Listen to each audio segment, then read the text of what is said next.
finalement, c'est un job quand même très, très faux, d'une certaine manière. C'est moche à dire, mais c'est un job où ton boulot, c'est de faire en sorte qu'il n'y ait pas de problème dans ton organisation. Te faire tout le temps accompagner, te ralentit vachement, mais vouloir toujours tout faire tout seul, ça va aussi te ralentir à la fin. Donc, il faut arriver à trouver un équilibre. Lucas, est-ce que tu peux nous expliquer quel est ton plus grand ennemi ? Je pense qu'il y en a un qui est le temps, et je pense que le deuxième, c'est nous-mêmes.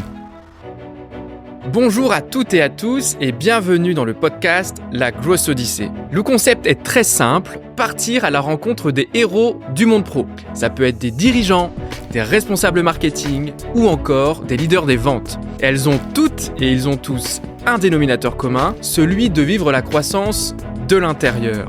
Alors comme les meilleurs feedbacks et les meilleurs apprentissages naissent des discussions captivantes, nous allons ensemble partir explorer leur quotidien. Je suis Simon Lagadec, cofondateur de Make the Grade, cabinet de conseil en stratégie digitale et partenaire élite du CRM HubSpot. Je vous souhaite une excellente écoute sur le podcast La Grosse Odyssée.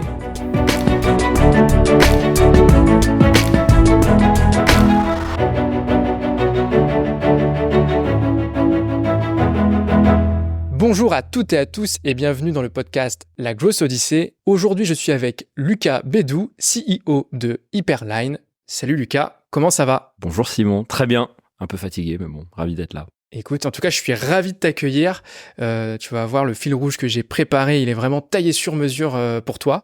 On va parler d'Hyperline, on va parler de ton expérience entrepreneuriale, ce qui t'a forgé aussi avant de basculer dans cet univers-là, et puis aussi de ton expertise, notamment sur le sujet du pricing.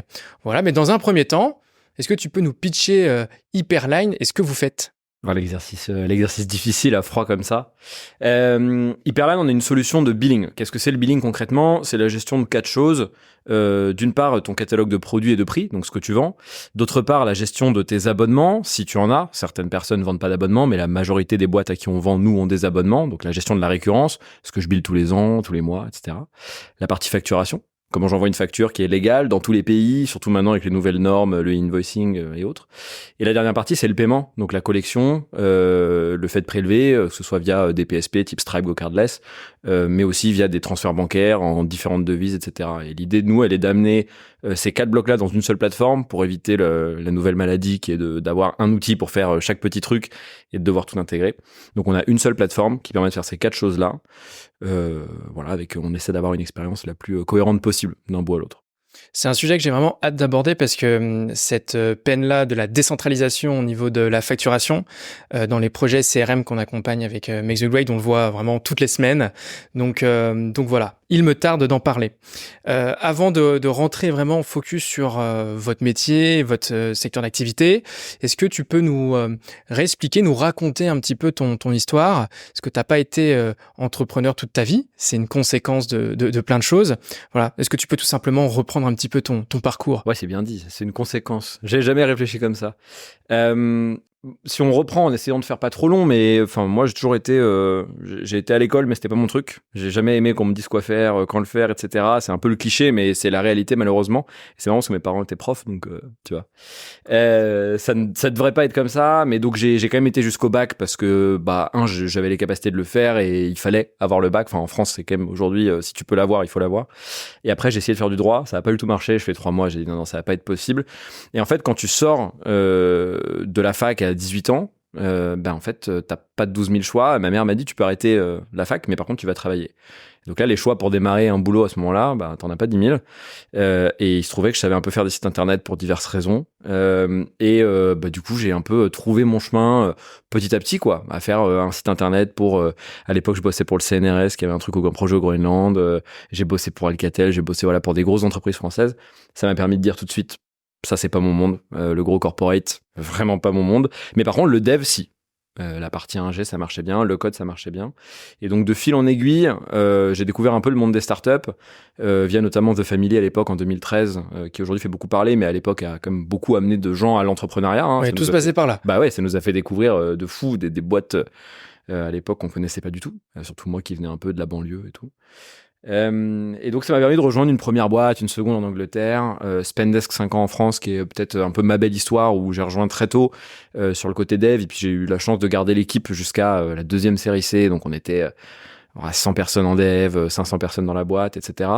Et je pense que quand j'ai arrêté Spendesk pour diverses raisons, il y avait deux chemins, hein. Soit je continuais cette carrière un peu VP, machin, mais ça me passionne pas. Soit tu vas monter une boîte. Et qu'est-ce qui te passionnait pas dans le parcours VP? C'est un job, finalement, c'est un job quand même très, très faux, d'une certaine manière. C'est moche à dire, mais c'est un job où ton boulot, c'est de faire en sorte qu'il n'y ait pas de problème dans ton organisation. Et c'est pas Spendesk, hein, c'est pas du tout la culture Spendesk, c'est vraiment toutes les boîtes sur une certaine taille. En tant que VP, en tant que Head of, en tant que CXO, ce qu'on attend, c'est qu'il y ait le moins de bruit possible dans ton équipe, dans ton organisation, et qu'elle délivre globalement à peu près ce qu'elle a prévu de délivrer. Sachant que c'est toi le maître de ce qu'elle va délivrer globalement, sauf si tu bosses pour Elon Musk.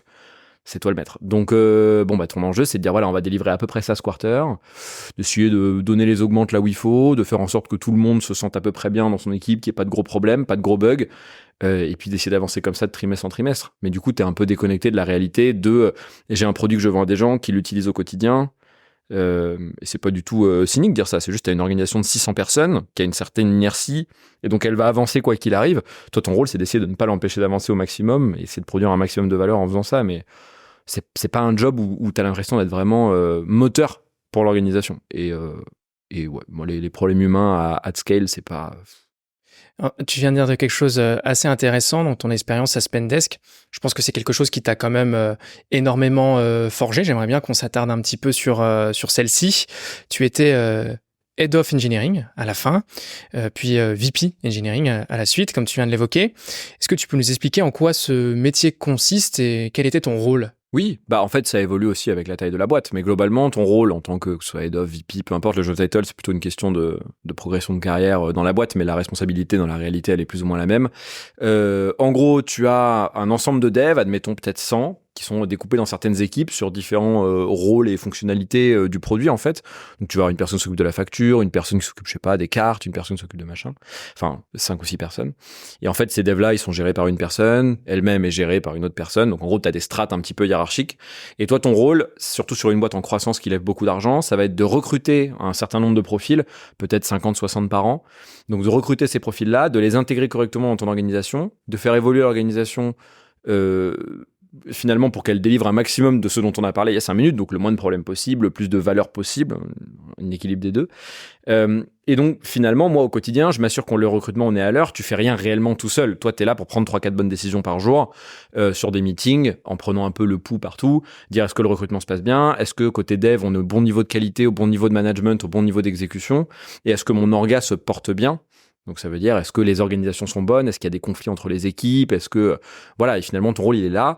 Et il est vachement aussi de marketing interne vis-à-vis de tes équipes pour t'assurer que finalement, dans la boîte, l'engineering et la portée qu'elle doit avoir, c'est un peu comme un ministère, hein, fondamentalement. Si le ministre de l'écologie, il est hyper reconnu, machin, en fait, ça va agrandir vachement l'importance du ministère de l'écologie. C'est pareil pour l'engineering. Tu as besoin que ce soit une bonne relation avec le customer support, le customer success, bonne relation avec les sales pour qu'ils puissent bien se parler, bonne relation avec le produit. Donc c'est beaucoup aussi de synchro interne. Donc en fait, finalement, c'est beaucoup de meetings qui visent à prendre 2-3 bonnes décisions éclairées par jour sur des sujets importants pour que ton orga grandisse et reste stable. Donc avec 3 priorités finalement, le recrutement, la délivrabilité, s'il y a une croissance, ce qui a été le cas, la délivrabilité, donc sur le côté dev, et la gestion des budgets. J'imagine que du coup, j'aime bien la métaphore, le côté ministère, donc tu avais une notion budgétaire à gérer. Tu es honneur de ton budget, mais ton budget, il est généralement... tu es en contrôle de ton budget. Ton budget, généralement, il t'est imposé, parce qu'en fait, des boîtes de cette taille-là, quand tu lèves 100 millions, ce que tu vas faire, c'est que tu vas découper peut-être un tiers pour ton produit engineering, un tiers pour ton organisation commerciale, un tiers pour le support. Je dis n'importe quoi, hein, c'est des chiffres au hasard, mais... Et en gros, c'est la finance qui va faire ces blocs d'allocation, et toi, en fonction du bloc, tu vas adapter un plan. Donc si on dit l'engineering, le budget il passe de 5 à 20 millions par an par exemple, tu vas dire en fait ok, moi j'adapte mon équipe comme ça pour rentrer dans 20 millions, et après ton but c'est de pas dépasser ce budget là, mais t'as vachement d'outils maintenant, t'as vachement de trucs qui te permettent de pas le faire. Donc mon travail était quand même très peu sur le budget, t'es très supporté là-dessus. Et comment tu t'y es pris pour courir et faire évoluer les process? Parce que quand t'es arrivé, vous étiez une équipe à taille humaine, si je comprends bien, puis jusqu'à une centaine de personnes dans la fonction support au niveau dev, ça fait du monde, ça fait une croissance rapide, et du coup faut un peu apprendre en courant. Comment tu t'y es pris? Tu apprends en courant, c'est-à-dire que en fait, finalement, après coup, quand tu regardes aujourd'hui avec le recul que j'ai, c'est toujours facile après. Mais en fait, ce qui s'est passé, c'est très normal. Tout le monde finit par arriver à peu près sur la même chose, avec plus ou moins de galères et plus ou moins de bonnes intuitions. Je pense qu'on a eu pas mal de bonnes intuitions. Mais finalement, c'est un peu toujours la même chose. Tu as une équipe au début, tu as 3 devs, ça se passe très bien. Tu arrives à 7-8, ça commence à être compliqué. Le CTO, il faut qu'il se détache, ou le head of, peu importe, il faut qu'il se détache pour essayer d'être un peu moins dans le dev et un peu plus dans la gestion. Puis après, tu recrutes, il faut que tu commences à mettre du middle management, une strat. Quand tu arrives à 40-50, ça va être 2 strats. Tu as toujours un split à un moment par squad où tu vas bosser en fonction des endroits du produit, la relation avec les PM. Enfin, tu vois, finalement, la route, elle est toujours un petit peu la même. Après coup, elle est un peu en pilote automatique. C'est-à-dire, si je devais le refaire aujourd'hui, je sais à peu près quoi faire à quel moment. Ça veut pas dire que c'est parfait, il y a toujours des ajustements à faire, mais dans les grandes lignes, le modèle qui fonctionne, on le connaît et c'est toujours à peu près le même. Et moi, je suis pas un fan des modèles alternatifs. Je sais pas, les trucs full flat. Je trouve qu'il y a beaucoup de belles histoires qui sont racontées dans les articles Medium, mais dans la réalité, il y a toujours un manager pour des devs et enfin, ça, c'est important. Quand tu dis full flat, c'est le management horizontal, c'est ça? Ouais, le manager. Les gens de Google. Où t'as pas de hiérarchie, par exemple. Ouais. Mais pas de hiérarchie, ça veut dire qu'il y a une personne qui est monarque à la fin. Enfin, tu vois, il y a forcément quelqu'un qui prend une décision quand il y a un... Rien ne se fait de manière collégiale, parce que collégialement, c'est le meilleur moyen de limiter les risques, mais c'est le pire moyen d'avancer. Tu sais très bien que tu vas au restaurant, pour mettre 6 personnes d'accord, tu mets 1 heure. Si une personne décide, le resto, il est choisi en 5 minutes. C'est un peu la même chose pour les startups. Donc, moi, la hiérarchie, j'y crois de manière mesurée, intelligente, pas top-down. Il faut que les choses viennent des équipes, mais tu as besoin de quelqu'un à la fin pour trancher quand il y a des débats et des désaccords, ne serait-ce que prioriser ta roadmap produit. Il faut qu'il y ait une personne qui soit en charge, sinon... Avec la bonne logique de responsabilisation. T'imagines, si tu fais voter, par exemple, tu ferais voter entre ton head of sales, ton head of customer success, ton CEO, ton engineering, tu fais voter, mais enfin, personne n'avance, tout le monde veut un truc différent. Enfin. Et très dangereux de le faire sur des sujets où tout le monde peut avoir un mot à dire ou des goûts et des couleurs différentes. Ouais, et des opinions très fortes qui doivent être départagées des faits, parce qu'une roadmap produit, ça doit être très factuel, ça doit pas être... Il peut y avoir un peu d'intuition, mais généralement, quand tu atteins un scope de boîte où tu as une certaine taille de business et un certain nombre de clients, ta roadmap produit, elle est quand même importante. Enfin, c'est pas juste au doigt mouillé, j'y vais.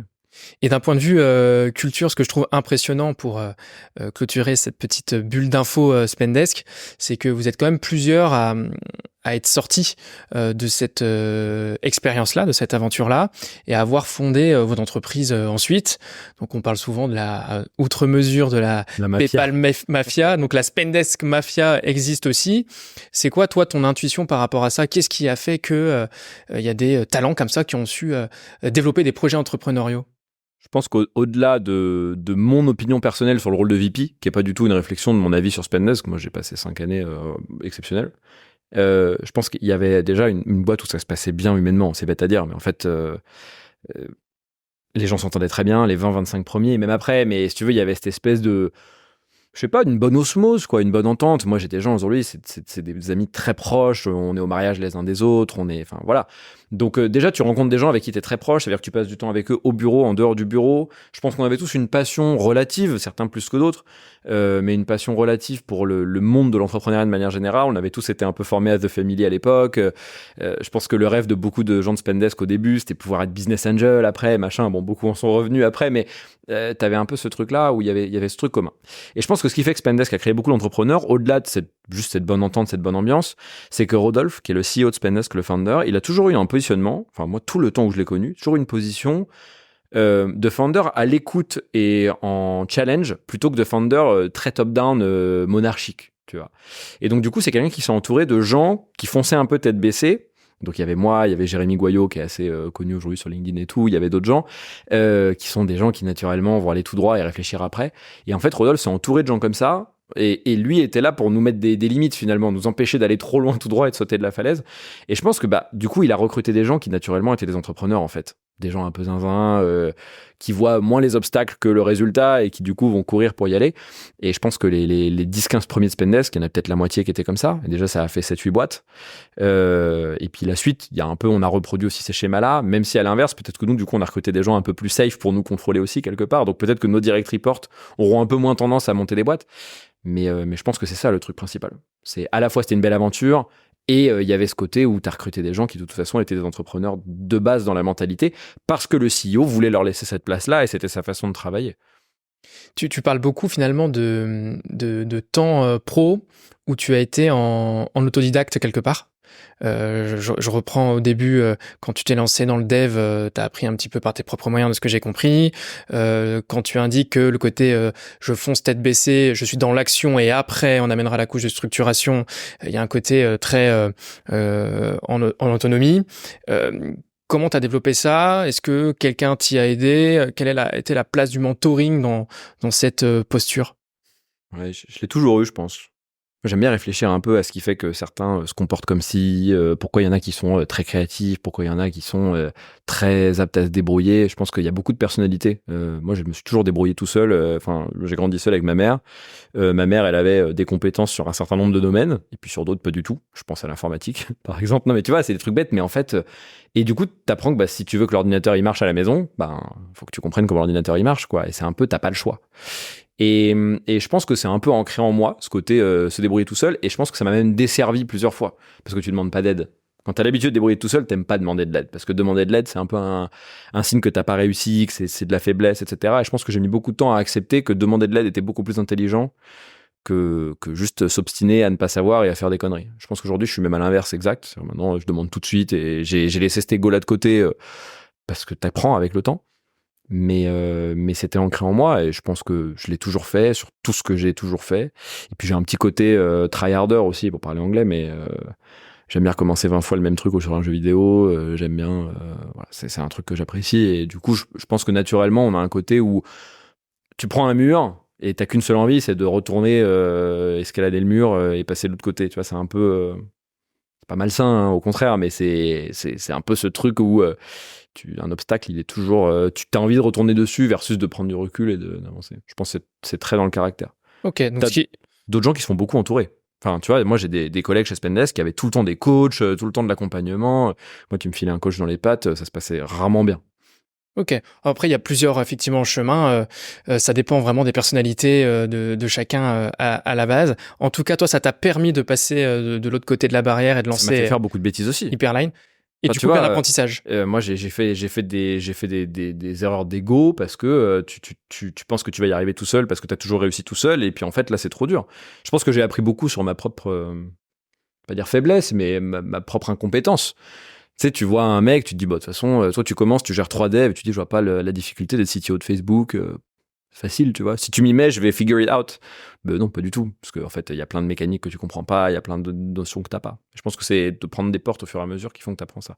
Mais du coup, à l'inverse, te faire tout le temps accompagner te ralentit vachement, mais vouloir toujours tout faire tout seul, ça va aussi te ralentir à la fin. Donc, il faut arriver à trouver un équilibre. Mais je pense que pour ça, il faut prendre quelques portes sur le chemin.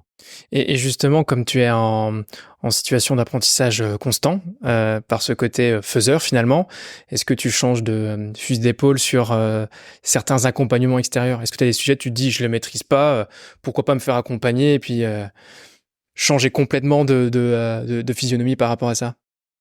Je vais continuer à faire une majeure différence entre un coach en management qui a jamais managé personne et quelqu'un qui a déjà fait le job que tu dois faire, qui l'a fait 3-4 fois dans 3-4 contextes différents et qui du coup va t'amener quelque chose de terrain, de réel. Moi, le coach en management qui t'explique comment gérer une situation qu'il a jamais eu à gérer à titre personnel en te disant tu te mets du même côté de la table que lui, tu le questionnes, tu le fais réfléchir. Enfin, tu sais, des fois, il y a des gens qui sont juste butés, quoi. Donc ça, je suis toujours contre. Te faire accompagner à quelqu'un qui n'a pas fait dans plusieurs contextes, attention, parce qu'il y a beaucoup de gens, ils ont réussi un truc dans un contexte, tu les mets dans un deuxième contexte, c'est pas dit qu'ils y arrivent, parce qu'en fait, des fois, il y a beaucoup de chance, il y a des gens autour d'eux qui ont peut-être bien fait le boulot aussi, enfin voilà. Donc oui, je me fais accompagner. Moi, surtout maintenant, je pose les questions bêtes, c'est ça que je faisais pas avant. Maintenant, je sais pas. Comme quoi, par exemple mais que toi, tu considères bête? Ouais, pas bête, mais que moi je considère que je devrais savoir. Mais tu vois, le truc bête, c'est même pas dans le boulot. Mais en fait, avant, quand je connaissais pas quelqu'un ou un concept et que quelqu'un en parlait en soirée ou dans la rue, j'allais faire semblant de faire oui, je connais T'osais bien. pas. J'osais pas dire. Je me dis, tu vas te faire, ils vont te prendre pour un has-been et tout. Maintenant, tu me parles de, je sais pas, si je connaissais pas Léa Salamé, tu me dirais Léa Salamé, je dirais ce qu'il est Léa Salamé, tu vois. Et ça m'a appris que ça paraît évident ce que je dis, mais c'est très difficile humainement. En tout cas pour moi, ça a été vachement difficile à surmonter le côté. En fait, t'as le droit de poser cette question-là. Et donc je pense que maintenant dans mon boulot je le fais beaucoup. Si je sais pas, tu vois là je dois réfléchir par exemple, j'ai dû réfléchir récemment à la mise en place des variables pour les sales et tout chez Hyperline. En fait j'ai appelé plein de gens. Je dis, je comprends rien, comment tu fais? On me parle de SPIF, on me parle de variables basées sur l'ARR, pas sur l'ARR, sur l'expansion à la signature ou pas. Je comprends rien, explique-moi. Et tu demandes à 3-4 personnes. Et avant, je pense que j'aurais pris mon Excel et j'aurais fait mes chiffres et j'aurais cherché sur ChatGPT, ça veut dire quoi un SPIF? Tu vas beaucoup plus vite en demandant à des potes et puis en plus, tu passes un meilleur moment, quoi. Qui sont déjà passés par là et puis Ouais. t'accélères Qui l'ont fait dans différents contextes, tu vois. Alors, et justement, entre cette expérience de Spendesk et le lancement d'Hyperline, comment ça s'est fait? À quel moment tu as eu l'idée?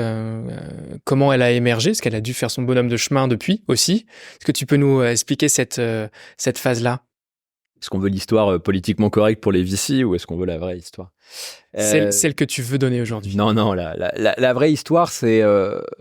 Donc j'ai arrêté Spendesk en... Alors c'est marrant, mais quand tu pars de... Je pense que tout le monde ne le sait pas, mais quand tu pars de ce genre de boîte-là et que tu as un poste important, il se passe l'inverse de ce qui se passe dans la tête des gens. C'est-à-dire qu'en fait, on est plutôt dans une optique où il faut que tu partes vite, même si c'est toi qui pars.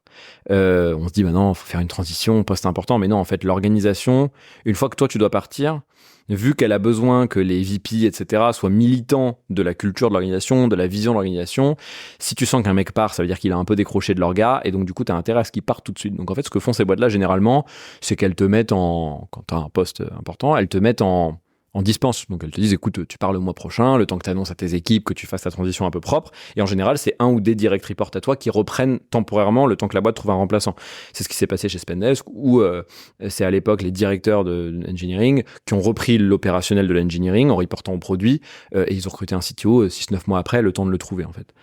Et donc du coup, moi j'ai eu une période de temps où c'est mais en fait, j'étais payé mon salaire d'avant et j'avais rien. Et donc là, depuis que j'ai 17 ans, c'est les premières vraies vacances de ma vie. T'as un petit fond de stress parce que tu sais pas ce que tu vas faire derrière, mais t'as, on va dire, 6 mois de paye garantie. Et là, tu pars, t'as fait 5 ans au fond du trou, tu vois, t'as le droit de t'arrêter, et là, tu prends 2 mois de pause, mais vraiment de pause, quoi. Donc là, tu sais que tu ne travailles pas, t'as aucune culpabilité, et franchement, je pense que c'était une des meilleures vacances de ma vie. Par contre, c'était en avril-mai, donc personne n'était en vacances, il y avait que moi. Donc j'ai passé beaucoup de temps tout seul avec mon vélo à la montagne, mais c'était incroyable. Et en fait, au bout de 2 mois, 2 mois et demi, j'étais à Aix-les-Bains. Je me rappelle, j'avais un super appart trop bien vu sur le lac et tout. Et un soir, je vais me coucher. Et là, je me dis, putain, j'ai rien à penser. Et j'ai commencé à m'angoisser un peu tout seul dans mon lit. C'est pas que j'avais rien, j'avais aucun problème, aucun truc qui m'attirait le cerveau. Et du coup, quand t'as aucun truc qui t'attire le cerveau et que t'es un peu comme moi, tu philosophes sur des conneries, tu te dis, en fait, je sais pas, tu penses à la vie, la mort, ta famille, tu vois, tu penses à des trucs qui n'ont, ça sert à rien d'y penser aujourd'hui, mais ça te met pas forcément dans un bon mood. Et en fait, ce truc-là, ça m'a fait dire, il te faut quelque chose. Il faut un fil conducteur au quotidien. Et donc, est-ce que c'est un projet pendant 3-6 mois? Est-ce que moi, j'ai toujours aimé faire de la vidéo et tout? Est-ce que je lance une chaîne YouTube? Est-ce que je fais machin? Ou pendant 6 mois, et puis après, je vois. Ou en fait, est-ce que je relance une boîte tout de suite? C'est un peu une forme d'ennui quelque part à ce moment-là. Ouais, c'est de l'ennui cérébral en fait. C'est-à-dire que ton cerveau, pendant 2 mois, t'es ravi de rien faire. Et surtout moi, encore une fois, tu vois, le vélo et tout, comme tout, je le faisais très sérieusement. J'étais hyper intéressé par les méthodes d'entraînement. Je regardais ce que faisaient les pros. C'est même pas dans une optique d'être le meilleur du monde. C'est juste dans une optique où moi, je suis curieux d'apprendre en fait. J'aime bien savoir ces choses-là. Et donc, j'ai passé du temps, mais au bout de 2 mois, t'as fait un peu le tour. Parce que de toute façon, tu deviendras pas pro. T'as 28 ans. Tu deviendras pas pro en vélo demain. Donc, au bout d'un moment, tu vas pas plus progresser que ce que tu peux progresser dans la réalité. Et donc ouais, c'est une forme d'ennui, mais c'est pas de l'ennui quotidien parce que tes journées sont occupées et t'as pas envie de reprendre un travail de bureau. C'est plutôt une forme d'ennui cérébral où ton cerveau s'ennuie et donc le soir, dans les moments de calme, t'es un peu genre, qu'est-ce que je fais? Donc c'est là que l'idée commence à émerger. Alors l'idée de monter une boîte, je l'avais toujours eue. J'ai fait comme beaucoup d'entrepreneurs, je me suis vachement questionné. Est-ce que je lance une boîte dans un truc qui me tient à cœur? Tu vois, moi j'ai toujours voulu me dire. Je suis pas trop dans la philanthropie, je suis plutôt dans la sauvegarde faune-flore, je suis quelqu'un qui aime bien la nature et tout. Et je me suis dit, est-ce que tu montes un projet là-dedans? Tu vois, non, je sais pas, ça peut être un refuge, ça peut être un truc. Tu vois, j'explorais vraiment des idées très larges. Et puis après, j'ai eu un peu les pieds sur terre aussi en me disant, écoute, t'as un peu d'argent, mais t'es pas non plus à l'abri toute ta vie financièrement. Et c'est quelque chose qui est important pour moi. T'es encore jeune, donc t'as encore vachement de temps, et surtout, je sentais que j'avais encore l'énergie de m'y remettre dans peut-être pas 2-3, mais dans une vraie grosse aventure. Je le sentais encore en moi, tu vois, que je l'avais. Et donc, je me suis dit, en fait, je pense que c'est le moment de remonter une boîte. Et concrètement, je pense que ça va être plus simple de remonter une boîte dans un domaine que tu connais, là où tu as des relations, que ce soit des invests, des employés, plutôt que dans un domaine où tu connais rien. Par exemple, tu vas pas aller monter un projet climato, machin, tu connais rien, t'as pas de contact, t'auras pas d'investissement. ça va être hyper compliqué. Et j'avais vu déjà Rodolphe avec Spendesk, Paul avant chez Lunettes pour tous, et le fondateur, ça avait l'air quand même pesant quoi, au quotidien. C'est des mecs heureux, mais des mecs avec des responsabilités. Je me suis dit, on va peut-être essayer de simplifier un peu le cadre. Donc bah voilà quoi, il a fallu trouver une idée un peu dans le SaaS, hein. C'est bête à dire, j'étais pas forcément fan de SaaS au point d'en faire ma vie, mais je me suis dit en fait, la vraie envie c'est de monter une vraie aventure entrepreneuriale, de monter une boîte, de recruter des gens avec qui tu as envie de travailler au quotidien. Et donc on va monter un SaaS quoi. Donc, tu es parti du modèle qui t'était le plus familier. D'abord le modèle et après l'idée du logiciel SaaS en question. Ouais, il y a une autre raison aussi de partir dans le SaaS, c'est que moi je me voyais pas monter une boîte sans maîtriser la production. C'est un peu, j'ai envie de te dire, c'est comme si tu dis je vais faire youtubeur et puis tu sais pas monter une vidéo. Tu peux le faire, hein, tu peux prendre une boîte de prod, va te faire le montage, machin, mais je me dis c'est quand même, c'est plus dur parce que tu comprends pas tout, t'as pas l'expérience, t'es pas capable de débrouiller tout seul demain si t'as un problème. C'est compliqué. Et la boîte, c'est pareil. Moi, je suis dev. Je savais que je pouvais dev le produit moi-même, etc. Et c'était important pour moi de me dire, je suis capable de sortir mon produit tout seul. Toujours un peu ce côté faire les choses toute seule. Tu vois, ça m'a pas tant quitté que ça. Hein. Et je serais capable de faire mon produit tout seul si j'ai besoin et que je trouve pas avec qui m'associer, ce qui s'est passé d'ailleurs.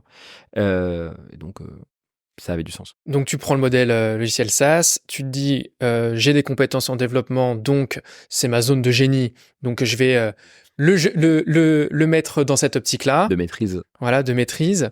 Et l'idée après du logiciel SaaS en question est venue dans un troisième temps.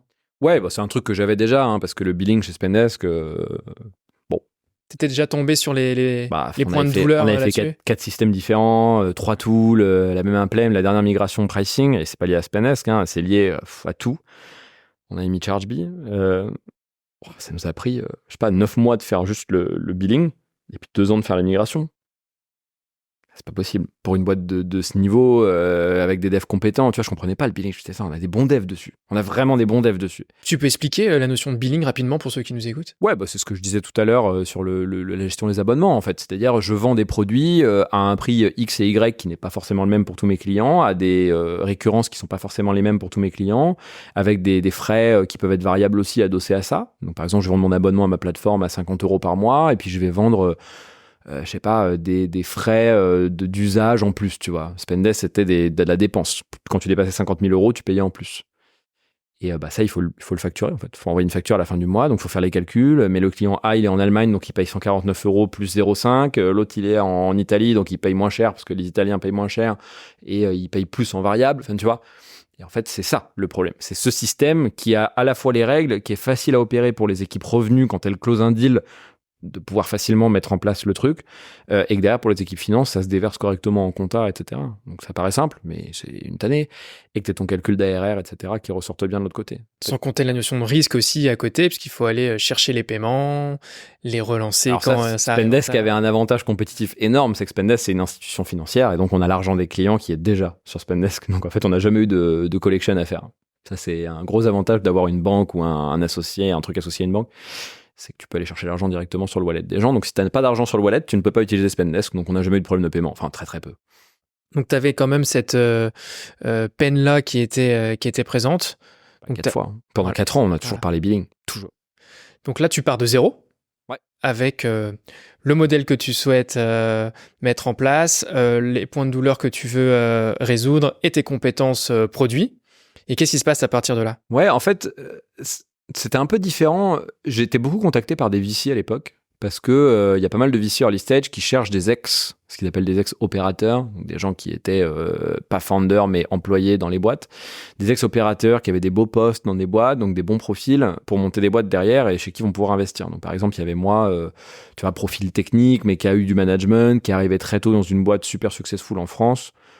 Mouton à 5 pattes un peu. Ouais, quoi. Ils se disent, putain, lui c'est du rêve, donc j'avais pas mal d'inbound en fait sur mon LinkedIn, et il y a quelques VC qui m'ont pingé dessus, et j'ai pris quelques cafés à l'occasion comme ça, tu vois, et je me rappelle qu'à l'époque, moi j'avais parlé un peu de diverses choses, et il y a un mec qui s'appelle David Saint-Ève de GFC, qui à l'époque m'avait dit non mais tu sais quoi, moi je regarde un truc en ce moment, tu devrais aller regarder, ça s'appelle Metronome, c'est un truc aux US, c'est du billing à l'usage et tout.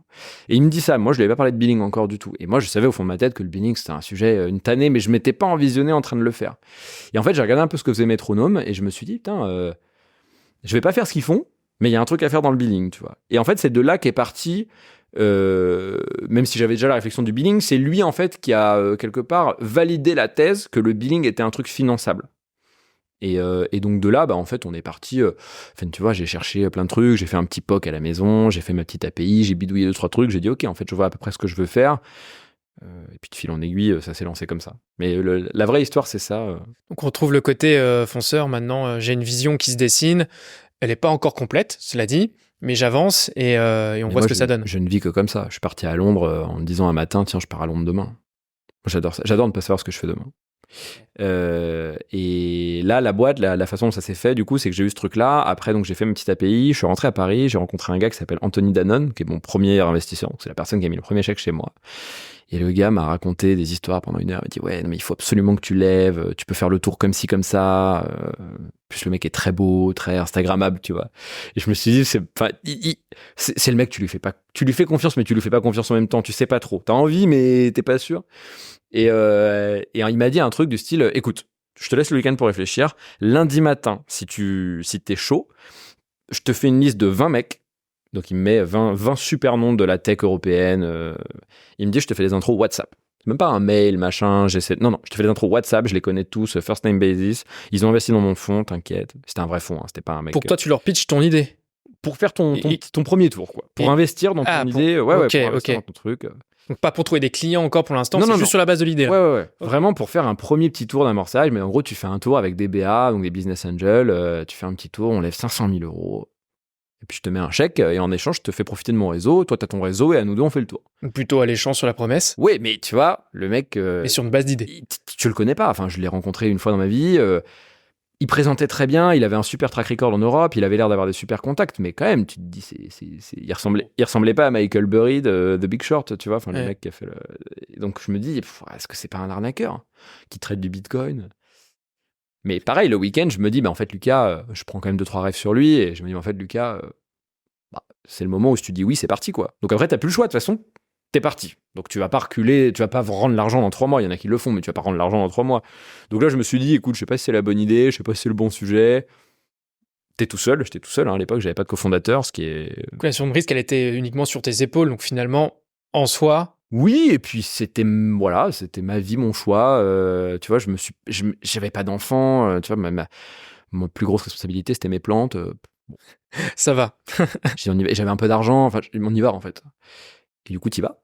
Donc j'ai envoyé un mail le lundi matin, un WhatsApp, je sais plus, je lui ai dit vas-y fais-moi les intros, le gars m'a fait 20 intros WhatsApp, mais des CEO de très très belles boîtes, hein, des mecs GoCardless, Airwallex, vraiment des gros trucs. Et ça s'est fait en 2-3 semaines le tour. Ok, donc à la force du réseau. Donc là, ça t'a permis de commencer avec un matelas, comment ça s'est fait après Ouais, on a levé beaucoup. En fait, moi, j'avais pas du tout. Je parlais de manière transparente pour les gens qui veulent faire la même chose, mais en gros, moi, à la BOC, j'avais un peu le syndrome de l'imposteur. En mode, je suis moi, j'ai une idée, j'ai même pas de produit à montrer. Je vois rien. Pas de business plan, du coup, finalement. Non, rien. Une note Notion. J'avais écrit ce que je voulais faire dans une note Notion.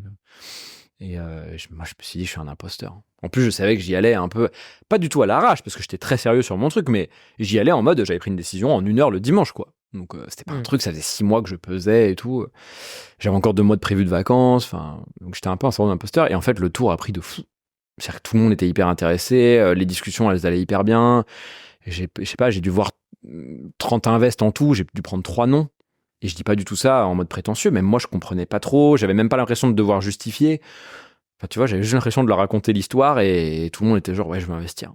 Et en fait, j'ai compris à ce moment-là comment ça marchait un petit peu. Il y a une hype qui se crée autour d'un projet. Anthony, il était très bon à créer cette hype-là aussi. Et en fait, ça s'est fait assez naturellement. Ils t'ont dit avec du recul ce qui les a séduits dans ton discours Ouais, ok. Alors, ils avaient en face d'eux un dev qui présente bien. C'est-à-dire un dev qui peut vendre et qui est capable de produire son produit et qui a une bonne énergie quand il parle, etc. Et donc, pour eux, tu rentrais pile dans la case un peu mouton à 5 pattes. T'es pas le cliché du dev. Parce que, tu vois, les invests, ils ont un peu le cliché du dev parfois. Pas le cliché du dev dans sa cave, même si en vrai, c'est 2% des devs. Hein. Et t'es pas non plus le cliché du sales qui peut pas sortir son produit et qui veut recruter un CTO. Donc ils disent, en fait, le gars a déjà tout, il connaît déjà des devs, il va recruter facilement, il a déjà fait toute l'aventure chez Spendesk, il est recommandé par les fondateurs de Spendesk aussi, puisqu'ils ont investi et tout. Je pense que maintenant, avec le recul, effectivement, j'étais un no-brainer. Mais en même temps, Si je regarde à l'époque, moi, j'avais l'impression... Donc bref, j'ai dit oui à beaucoup de monde et je me suis retrouvé avec un tour qui était trop gros, en fait. On avait trop d'argent par rapport à ce que je voulais à la base. Donc à la fin, tu dois te faire, ok, en fait, là, il faut que j'arrête. Il y a trop de gens qui veulent me donner de l'argent, c'est pas du tout ce que j'ai prévu, je voulais pas me diluer autant. Et t'as commencé avec combien qu'est-ce que t'as fait avec cette mise au départ? Du coup, on a fait un tour à 850 000, au lieu de 500 prévus. Si je le fais avec le recul, je fais 250. Je prends beaucoup moins de gens, je fais beaucoup plus quali. C'est de la dilution. Je me suis dilué de 8% et demi. J'aurais pu me diluer de 2% et demi, tu vois. C'est comme des parts que tu donnes. Et finalement, les parts que tu donnes, pour ces gens-là, elles valent de l'argent. Enfin, si ta boîte réussit, ce que je nous souhaite, si ta boîte réussit, ça vaut quand même beaucoup d'argent, ces parts-là. Et donc, on a fait 850. Et ensuite, en fait, moi, j'avais encore des vacances de prévues en juillet-août. Donc, je l'ai fait pendant mes vacances en juillet. Août, j'ai vraiment pris 2 semaines off complète en disant, en fait, là, je fais une pause et ensuite, j'y vais. Et en septembre, quand je suis revenu à Paris, j'ai vu plein de fonds ici, parce qu'en fait, mes investisseurs, c'était vraiment des personnes au départ. J'ai pris très peu de fonds, enfin des tout petits fonds. Et après, il y a des gros fonds qui sont arrivés. Donc, des Sequoia, des Index, des Axel, des Balderton, plein de fonds. Et en fait, je me suis rendu compte un peu que ils voulaient investir. Enfin, ils étaient intéressés, le tour était encore petit. Souvent, un seed, tu fais 4-5 millions quand c'est un seed un peu cool. Donc il restait largement 3 millions et quelques à prendre, donc en fait ils étaient intéressés et en fait de fil en aiguille ça s'est fait assez naturellement avec Index parce que on se connaissait un peu de Spendesk, ils ont adoré le projet, c'est une super marque, j'ai vachement accroché avec Julia qui est l'invest de Spendesk aussi, de Spendesk mais d'Index pardon, et ça s'est fait très vite en fait en 3-4 jours. Mais j'ai eu une histoire qui c'est une combinaison de choses qui s'est passée pendant 10 ans dans ma vie et c'est pas moi qui ai fait de la magie. Des fois, on me disait, ouais, comment t'as fait et tout. J'ai pas fait de la magie, c'est mon profil qui a levé. C'est pas, j'ai raconté une belle histoire, mais c'est pas ça. C'est avant tout le profil et les 10 ans de boulot qu'il y a eu avant, je pense. Et c'est quoi tes bonnes pratiques à ce jour pour tenir informé, communiquer les avancées, etc. avec tout ce petit monde-là? Je suis mauvais, je suis horrible. Non, je suis horrible. Et encore, c'est marrant parce que des fois, je culpabilise, je leur dis, je suis désolé, je fais vraiment des updates tous les 3 mois et ils me disent, non, mais... Enfin, tes updates, elles sont top. Toi, t'updates, les autres, ils updatent pas. Genre, bon. Moi, en gros, ce que je fais, c'est que je fais des updates très deep tous les 3 mois, tous les 3-4 mois. Mais quand je dis deep, c'est-à-dire que moi, je fais pas que des updates chiffres. Déjà, pendant 6 mois, 1 an, tu reportes pas l'ARR et tout parce que, en fait, t'en as pas ou très peu. Enfin, ça n'a pas de sens. C'est le début. Et moi, en fait, je fais des updates marché beaucoup. C'est-à-dire, je dis, voilà ce qu'on a fait, voilà où on en est aujourd'hui, voilà là où on va, voilà la vision que j'ai. By the way, voilà les chiffres, si vous êtes intéressés. Mais en fait, mes updates sont vachement mes réflexions et moi, ça me permet du coup de poser. Parce que juste faire un update pour faire un update, ça sert à rien. De toute façon, ils verront bien à la série A ou à la série B où on en est, tu vois, financièrement. Mais du coup, ce qui est intéressant, c'est aussi d'avoir un avis sur le marché. Et là, les gens te répondent. Parce que si tu as un avis sur un marché et qu'eux, ils sont concernés, par exemple, vont te répondre, vont te dire, ah, super intéressant, t'en penses quoi je peux te faire une intro à machin. Enfin, tu vois, j'ai plein d'invests de vachement de background et je trouve que ces updates-là, ils sont plus valorisables. Donc moi, je dirais peut-être un peu moins souvent, un peu moins de chiffres, mais beaucoup plus poussés, beaucoup plus profonds, et de faire des updates très actionnables pour les invests. Donc avec, je parle à ces 25 prospects-là. Si vous les connaissez, parlez-leur, dites qu'on est super, soutenez-nous, faites-nous une intro, enfin voilà. Et au-delà de l'aspect uniquement financier, est-ce que tu as des invests qui t'apportent des notions de conseil? Est-ce que là aussi, tu as su t'entourer de compétences que tu n'avais pas forcément? Ouais, alors déjà, c'est bête à dire, mais je suis un peu partagé là-dessus. Mais tes meilleurs invests, c'est tes potes. Et en même temps, tu ne devrais pas les faire investir. Enfin, ils ne devraient pas investir. Enfin, moi, j'investis pas chez les potes, très rarement. Je le fais quand ils insistent, mais très rarement. Pour une raison très simple, c'est qu'en fait, je vais les aider quoi qu'il arrive.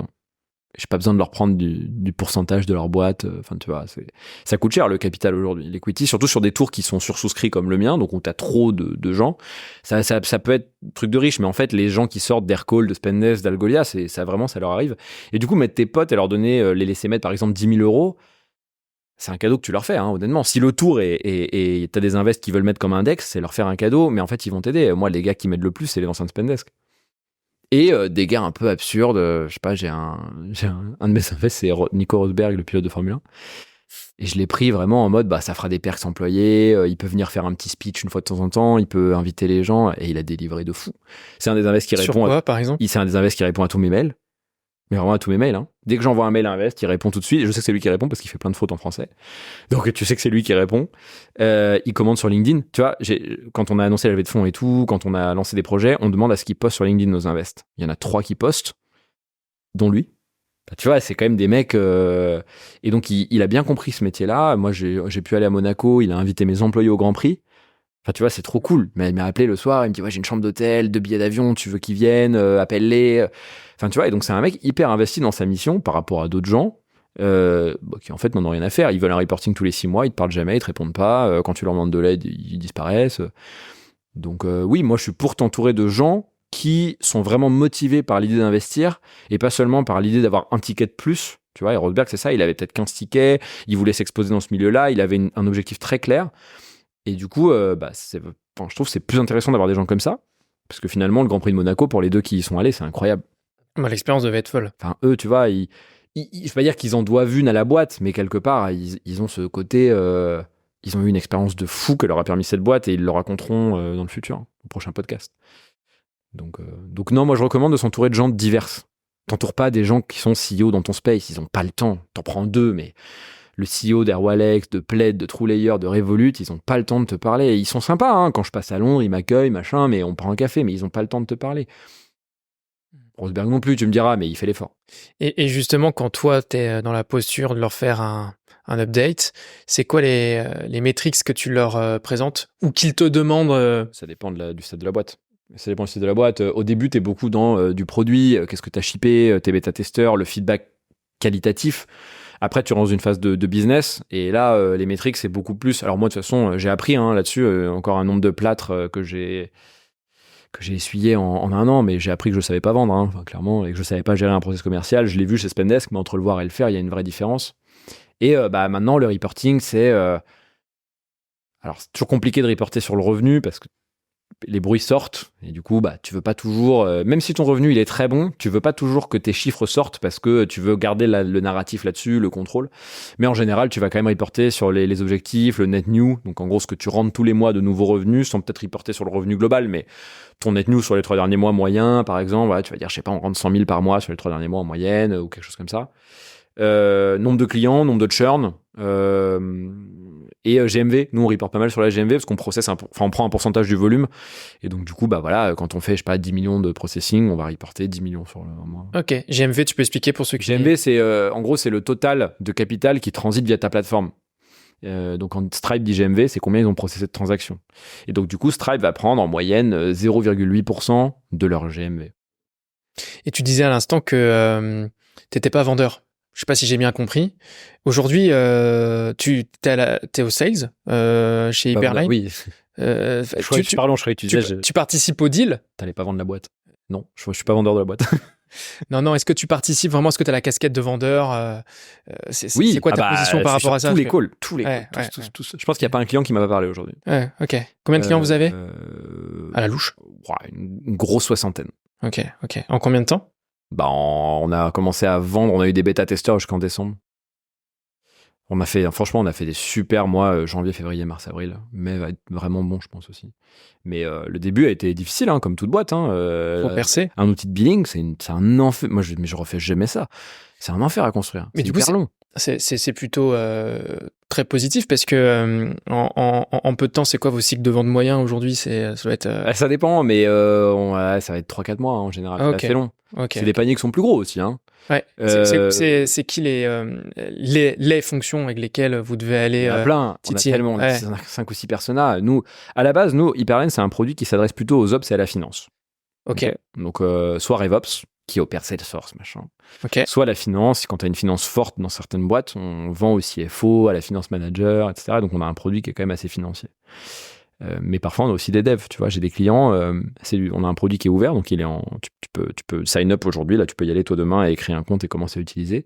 Ça, c'est les devs qui vont le faire en général. Tu vois. Le dev, le PM. Donc, en fait, on a plein de personnages. Les champions.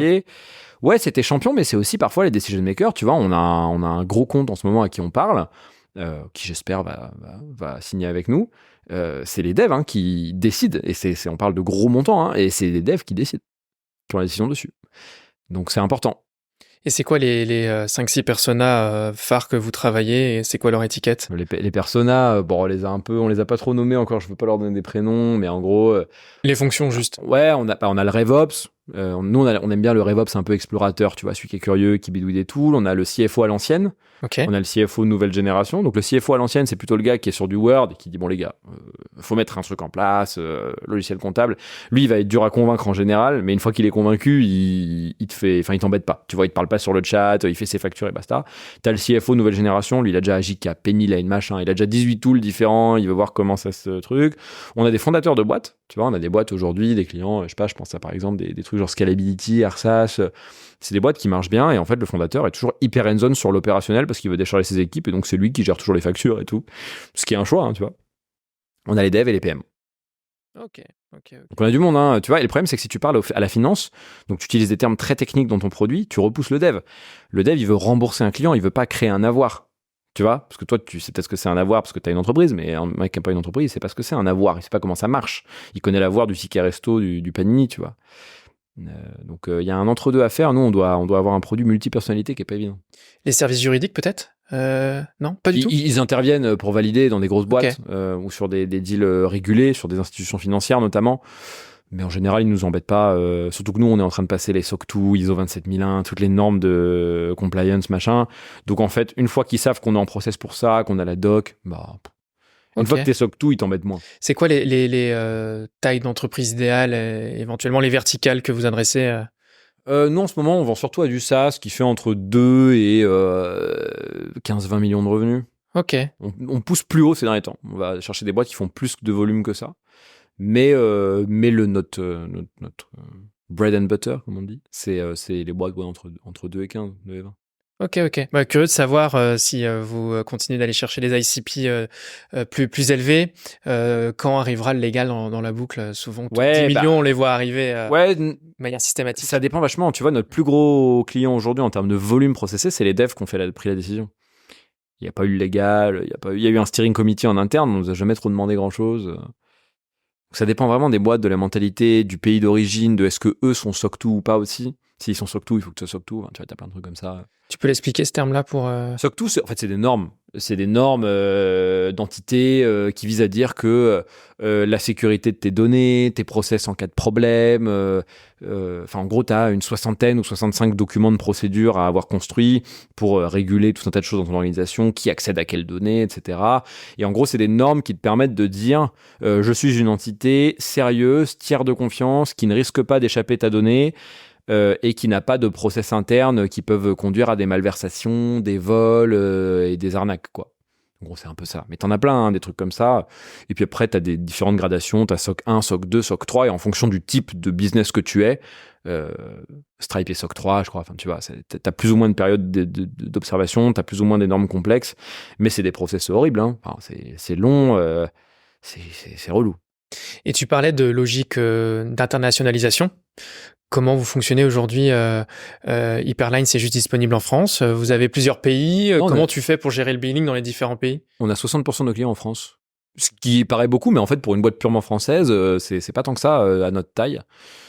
Non, on a le produit, il est international depuis le début. On gère 12 000 currencies, on gère les templates de factures européens, etc. Et en fait, on a une marque qui parle en anglais depuis toujours. Moi, j'ai toujours préféré parler en anglais. Alors, on fait quelquefois du contenu en français, hein, mais on parle en anglais dans tous nos contenus, notre site, nos réseaux, etc. Les webinaires. Ouais, et on a le produit qui est traduit, les factures sont traduites. Tu vois, on a fait cet effort dès le départ, c'est relou, mais on l'a fait. Et en fait, du coup, on a vendu très vite à l'extérieur de France. En fait, on a beaucoup d'inbound. Je vois, Hyperline, c'est 80% de l'inbound. J'avais posé la question. Ouais, et l'inbound, la moitié, c'est externe, hein. Enfin, tu vois, c'est hors France. Donc, la volonté d'angliciser tous vos contenus dès le départ, c'était la logique d'internationalisation. En interne, vous parlez anglais? Non. Français, ok. On parle français, mais on est tous français. Ok, et j'allais poser la question, c'est quoi les premières compétences que tu as été recruté et internalisé? La première personne que j'ai recrutée, c'est Victoria. Donc, elle est founder associate. Ok. Mais en fait, elle est personne à tout faire. Enfin, tu vois, c'est-à-dire qu'elle va faire, aujourd'hui, elle lead le marketing et l'inbound, c'est elle qui gère tout ça, elle gère les contenus, elle a fait beaucoup de sales, elle en fait toujours beaucoup, si elle aime pas qu'on dise qu'elle fait du sales, parce qu'elle a pas envie d'être sales, mais tu vois, elle fait beaucoup de ça. Elle fait, 3 à 5% du temps, elle décharge un peu de l'admin, mais la majeure partie de son temps, il est quand même sur des trucs à hyper forte valeur sur la boîte, très strat, le contenu, l'inbound, tout ça. C'est... Donc la première compétence co-founder, aller adresser le marché tout de suite, quoi. Et donc en fait, elle, moi, je l'ai recrutée parce que solo founder, je me suis dit, je pourrais pas me dédoubler partout. Donc à la base, le recrutement était plutôt en mode, on va recruter quelqu'un pour gérer toute l'admin, la paperasse, les recrutements, paysheet et tout ça. Moi, c'était vraiment mon objectif à la base. Et en fait, quand j'ai rencontré Victoria, j'en ai rencontré d'autres qui étaient beaucoup plus admin. Quand j'ai rencontré Victoria, elle était honnêtement pas très bonne sur Excel et tout. Et donc, tout le monde m'a dit, mais tu vas pas recruter quelqu'un qui est pas bon sur Excel, tu vas t'emmerder. J'ai dit, en fait, moi, je suis bon sur Excel, donc je m'en fous. Par contre, elle était hyper connectée dans l'écosystème, elle avait tout compris, elle était passionnée de boîte, d'entrepreneuriat, elle avait bossé chez des VC avant, elle avait tout capté sur le marketing, elle avait... je me suis dit, Business. en fait, c'est un super profil qui, en plus, va me faire l'admin. Mais aujourd'hui, l'admin, elle le fait peu, elle le fait, mais elle le fait très peu et elle a vachement de valeur sur le reste de la boîte. Enfin, moi, aujourd'hui, je la considère pas du tout comme un profil admin, bien au contraire. C'est un des premiers profils qu'on recrutera après, je pense. Donc c'est elle la première, un designer. Designer Produit, ok. Produit, parce que c'est un skill qui est difficile à... Moi, je suis nul en design. Enfin, je suis pas nul, mais j'ai besoin d'une base. J'arrive à bien prendre un truc qui existe et à me l'approprier, mais faire un design de zéro, je savais même pas utiliser Figma. C'est lui qui m'a appris, donc tu vois. Et donc lui, je l'ai recruté. Donc ça, c'était mes 2 premiers employés. Il y avait des devs aussi. Il y en avait 2 en freelance notamment que j'avais, mais voilà, qui on a après converti en CDI. Mais donc c'était eux les 2 premiers. Donc d'abord externalisé et puis après tout de suite avec cette promesse-là avec eux. C'était des freelances qui avaient pour but de venir en CDI. Ouais, voilà. Donc il y avait cette promesse de base. Très bien. Ouais, super. Enfin, c'est des amis même. Hein. Ok. C'est malin. Ouais. Donc là aujourd'hui, vous êtes combien? 12. Ouais. Ok. 12, la moitié en tech. L'autre moitié un peu diverse, 3 personnes en sales, on a Victoria du coup qui est au market, on a un designer, il y a moi, il y a le CTO qui du coup est tech mais qui a un rôle quand même beaucoup plus large. Les autres personnes au sales, comment tu t'y es pris? C'est des personnes de ton cercle proche aussi, plutôt du senior? Non, plutôt... c'est des intros réseau en fait. C'est un de mes invests. Victoria, c'est un de mes invests qui me l'a présenté. Johan, qui était notre premier sales, c'est un invest qui me l'a présenté aussi. Donc c'est des gens avec qui c'est bien passé. Et puis là maintenant on recrute beaucoup plus de manière un peu plus traditionnelle. Donc on a recruté beaucoup sur notre ancienne boîte avec Clément. C'est le jeu, hein. Donc Spendesk. Et là, typiquement, on a recruté un head of sales récemment qu'on a recruté à l'ancienne, hein, avec un recruteur. On a fait plein d'entretiens, on a vu plein de gens super, et c'était lui qui était le plus super. Donc on l'a pris. Là, c'était beaucoup plus normal. Pour le coup, j'avais moins de garanties parce que j'avais pas bossé avec lui avant. Et tu disais que vous faisiez aujourd'hui 60% de votre acquisition en inbound. 80. Non. 80, ok. Comment, c'est quoi votre strat par rapport à ça? Vous faites quoi comme contenu? J'aimerais te dire qu'on a une recette miracle. Hein. Pas forcément miracle, mais est-ce qu'il y a déjà une mécanique qui se dessine, qui est bien huilée, ou est-ce que vous êtes en phase d'apprentissage encore? Déjà, je pense qu'on a une... Oui, on est en phase d'apprentissage, mais on le sera toujours. Je pense qu'on a une brand qui est sympa. Le site, il est joli, il y a un standard design où tu sens qu'il y a quand même du travail, ça plaît. Tu vois, les gens, ils ont envie de sign up, ils ont envie de regarder le produit, ils ont envie d'être curieux. On a souvent des bonnes remarques là-dessus. Donc, je pense que la brand, elle est intéressante. Le nom est intéressant aussi. Hyperline, tu vois, c'est pas un nom de boîte. On s'appelle pas Billingio ou Facturio, tu vois. Ça marque un peu les gens. Le logo, il est très carré, majuscule. Enfin, tu vois, bon, c'est quelque chose qui marque. Donc, déjà, ça attire quand tu vois le nom. Je pense on a fait beaucoup de contenu. On a eu une stratégie SEO très vite. On a eu... moi, c'est quelque chose que je voulais faire dès le départ, développer les channels un peu bâtard parce qu'ils te rapportent rien maintenant, mais en fait, plus tu commences tôt et plus ils te rapporteront à long terme. Donc ouais, on a investi dans la brand, on a investi dans les contenus à la fois volume SEO, mais aussi quali. Donc on a fait du webinar, on a fait de la vidéo, tous les lancements qu'on a fait, on a fait des vidéos qui coûtent cher, qui prennent du temps. On a fait des side projects aussi, on a le SaaS Pricing Explorer, qui est un truc pour explorer toutes les pages pricing de toutes les boîtes SaaS. On nous sort un nouveau truc dans pas longtemps, là, dans un mois, qui est un peu similaire. C'est quoi ça? C'est une étude, un rapport annuel que vous faites? C'est un site, tu peux y aller, tu peux comparer toutes les boîtes SaaS, tu as l'historique, on a des moniteurs qui tournent partout pour que tu aies l'historique de tous les pages pricing. Et ça nous amène un trafic de fou des US, par exemple. Les ricains, ils tapent SaaS Pricing Explorer, ils cherchent la page pricing. Tu vois, on remonte très haut en SEO sur, si tu tapes par exemple, je sais pas, Lemlist Pricing, on est genre 2e, tu vois. Ah, c'est fou, bien joué sur ça. Tu vois, mais c'est des bêtes un peu où il y a quelqu'un qui nous a donné une bonne idée à un moment. Là, c'est Jérém de Spendesk qui nous a donné l'idée, mais en fait, on a quelqu'un qui a une bonne idée à un moment et puis on exécute à peu près bien derrière. On arrive à bien se reposer sur nos invests et notre réseau pour lancer. Et en fait, on arrive sur faire les trucs. Et sur le SEO, vous avez tout internalisé? Tout externalisé. Voilà, ok. Donc, vous êtes 12, mais il y a une logique d'externalisation quand même. On analyse tout. Ouais. Moi, la majorité des trucs... Moi, ce que j'externalise, c'est les trucs qui individuellement ont peu de valeur ajoutée, mais en volume ont de la valeur ajoutée. Comme quoi, par exemple? SEO. Ouais. Un article SEO, ça n'a aucune valeur que tu y passes 4 heures. Par contre, en faire 30, ça a beaucoup de valeur. Mais du coup, tu vas pas prendre quelqu'un en interne pour en faire 30. C'est stupide, puisque les 4 heures qu'il va passer à faire son article SEO, ils seront beaucoup mieux dépensés ailleurs. Donc en fait, on fait ça. Et l'autre point sur lequel on externalise, c'est les points très techniques où on sait pas faire. Je vais te donner un exemple. On n'a pas de DevOps en tech, donc pour faire l'infrastructure, il faut un DevOps. On ne sait pas faire de la 3D sur la vidéo, donc pour faire le motion de la dernière vidéo, on a pris un freelance qui est super d'ailleurs pour nous faire la vidéo, tu vois. C'est assez intéressant parce qu'il y a d'autres entrepreneuses et entrepreneurs qui ont des visions complètement à l'opposé et qui veulent le tout internaliser, quoi. Ouais. Donc les 30 articles, on va les faire en interne, mais au moins maîtriser la chaîne de valeur, les coûts, etc. Voilà. Ça veut pas dire que c'est moins bien, hein. On voit que ça marche aussi. C'est dur de tout internaliser parce qu'en fait, je pense qu'en tant que fondateur de boîte et en tant qu'équipe d'une boîte du départ, tu as tellement de choses à faire au quotidien et tellement de manières de te déconcentrer de ton objectif principal que tu peux pas tout gérer. Lunettes pour tous, on l'a fait. J'étais chez Lunettes pour tous à une époque. Boîte extraordinaire. On s'est perdu parce qu'on a voulu tout faire nous-mêmes. On faisait la gestion des stocks. On montait les meubles dans les magasins. Moi, je gérais les imprimantes du magasin de Lyon qui était cassé alors que je devais en même temps gérer l'équipe tech. Enfin, tu vois, c'est pas possible, tu peux pas faire ça. Donc je pense que c'est ça que j'ai pris le temps. C'est pour ça que je dis, est-ce que c'est des premières boîtes? C'est parce qu'en fait, pour moi, quand tu montes ta première boîte, tu veux tout faire en disant comme ça, je contrôle la qualité. Je pense que quand tu fais la deuxième, soit que tu la montes, soit que tu étais early déjà dans d'autres boîtes avant, tu te dis en fait, il y a des choses sur lesquelles, quoi qu'il arrive, je ne pourrais pas m'assurer de 100% de la qualité. Mais par contre, je veux pas m'encombrer le cerveau avec ça. Et donc le SEO, c'est pas ma zone d'expertise. C'est chaque truc est à faible valeur ajoutée, il faut faire du volume, donc en fait on externalise. Et ça coûte pas si cher à externaliser. Je sais pas combien ça nous coûte un article, mais le SEO, c'est pas un gros poste de dépense pour moi aujourd'hui. Faire le site sur Webflow, c'est pareil, bien sûr qu'on externalise. Ok, non mais c'est intéressant comme vision. Par contre, j'externalise très peu ma tech. Ouais. Parce que l'engineering, c'est un truc à forte valeur ajoutée à long terme. Chaque dev doit avoir une culture dev commune. Je ne peux pas prendre 5 mecs d'une agence pour venir faire un truc en 3 mois pour accélérer, ça ne fonctionne pas. Puis en termes de valeur, c'est aussi d'autres notions. C'est un peu votre boîte de Pandore aussi. Faut le maîtriser. C'est ce qu'on vend. Ouais. Enfin, tu vois, c'est notre production. Ouais. Tu parlais de stratégie de pricing juste avant. J'aimerais bien qu'on fasse un focus là-dessus. L'intelligence artificielle, c'est là. Comment vous pensez l'utiliser, l'installer dans votre métier? On parle de plus en plus, par exemple, de pricing dynamique. Est-ce que c'est des choses que vous avez dans le viseur chez Hyperline? Ouais, je crois pas du tout à l'intelligence artificielle dans le pricing ou la facturation. Ok, deux raisons. D'une part, la facturation, c'est un truc qui est réglementaire. Il y a des règles, c'est très strict. Il y a rien à générer. Une facture à générer, c'est 3 chiffres. Tu vois ce que je veux dire? Aujourd'hui, les IA qui sont formidables, c'est des IA génératives. Ça génère du texte, ça génère des calculs, ça génère du code. Ça nous aide au quotidien. Nous, on l'utilise évidemment en tant que dev, en tant que product, pour faire du copywriting. Bien sûr qu'on le leverage. Pour faire des factures, il n'y a pas besoin d'IA. Enfin, en fait, tu perdrais juste du temps, ça te coûte hyper cher.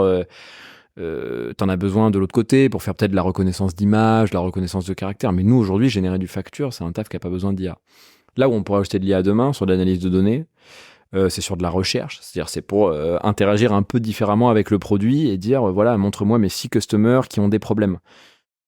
Maintenant, est-ce que le plus simple pour faire ça, c'est d'avoir une IA dans laquelle tu tapes « montre-moi mes 6 customers qui ont des problèmes » ou est-ce que c'est d'avoir une petite case sur ta dashboard avec un petit bouton rouge qui te dit « mes 6 customers ont des problèmes » tu vois. L'user experience du chat, pour moi, n'est pas forcément le futur de toutes les user experience. Et nous, on le voit beaucoup, on a une documentation technique, on a un chat, personne n'utilise le chat.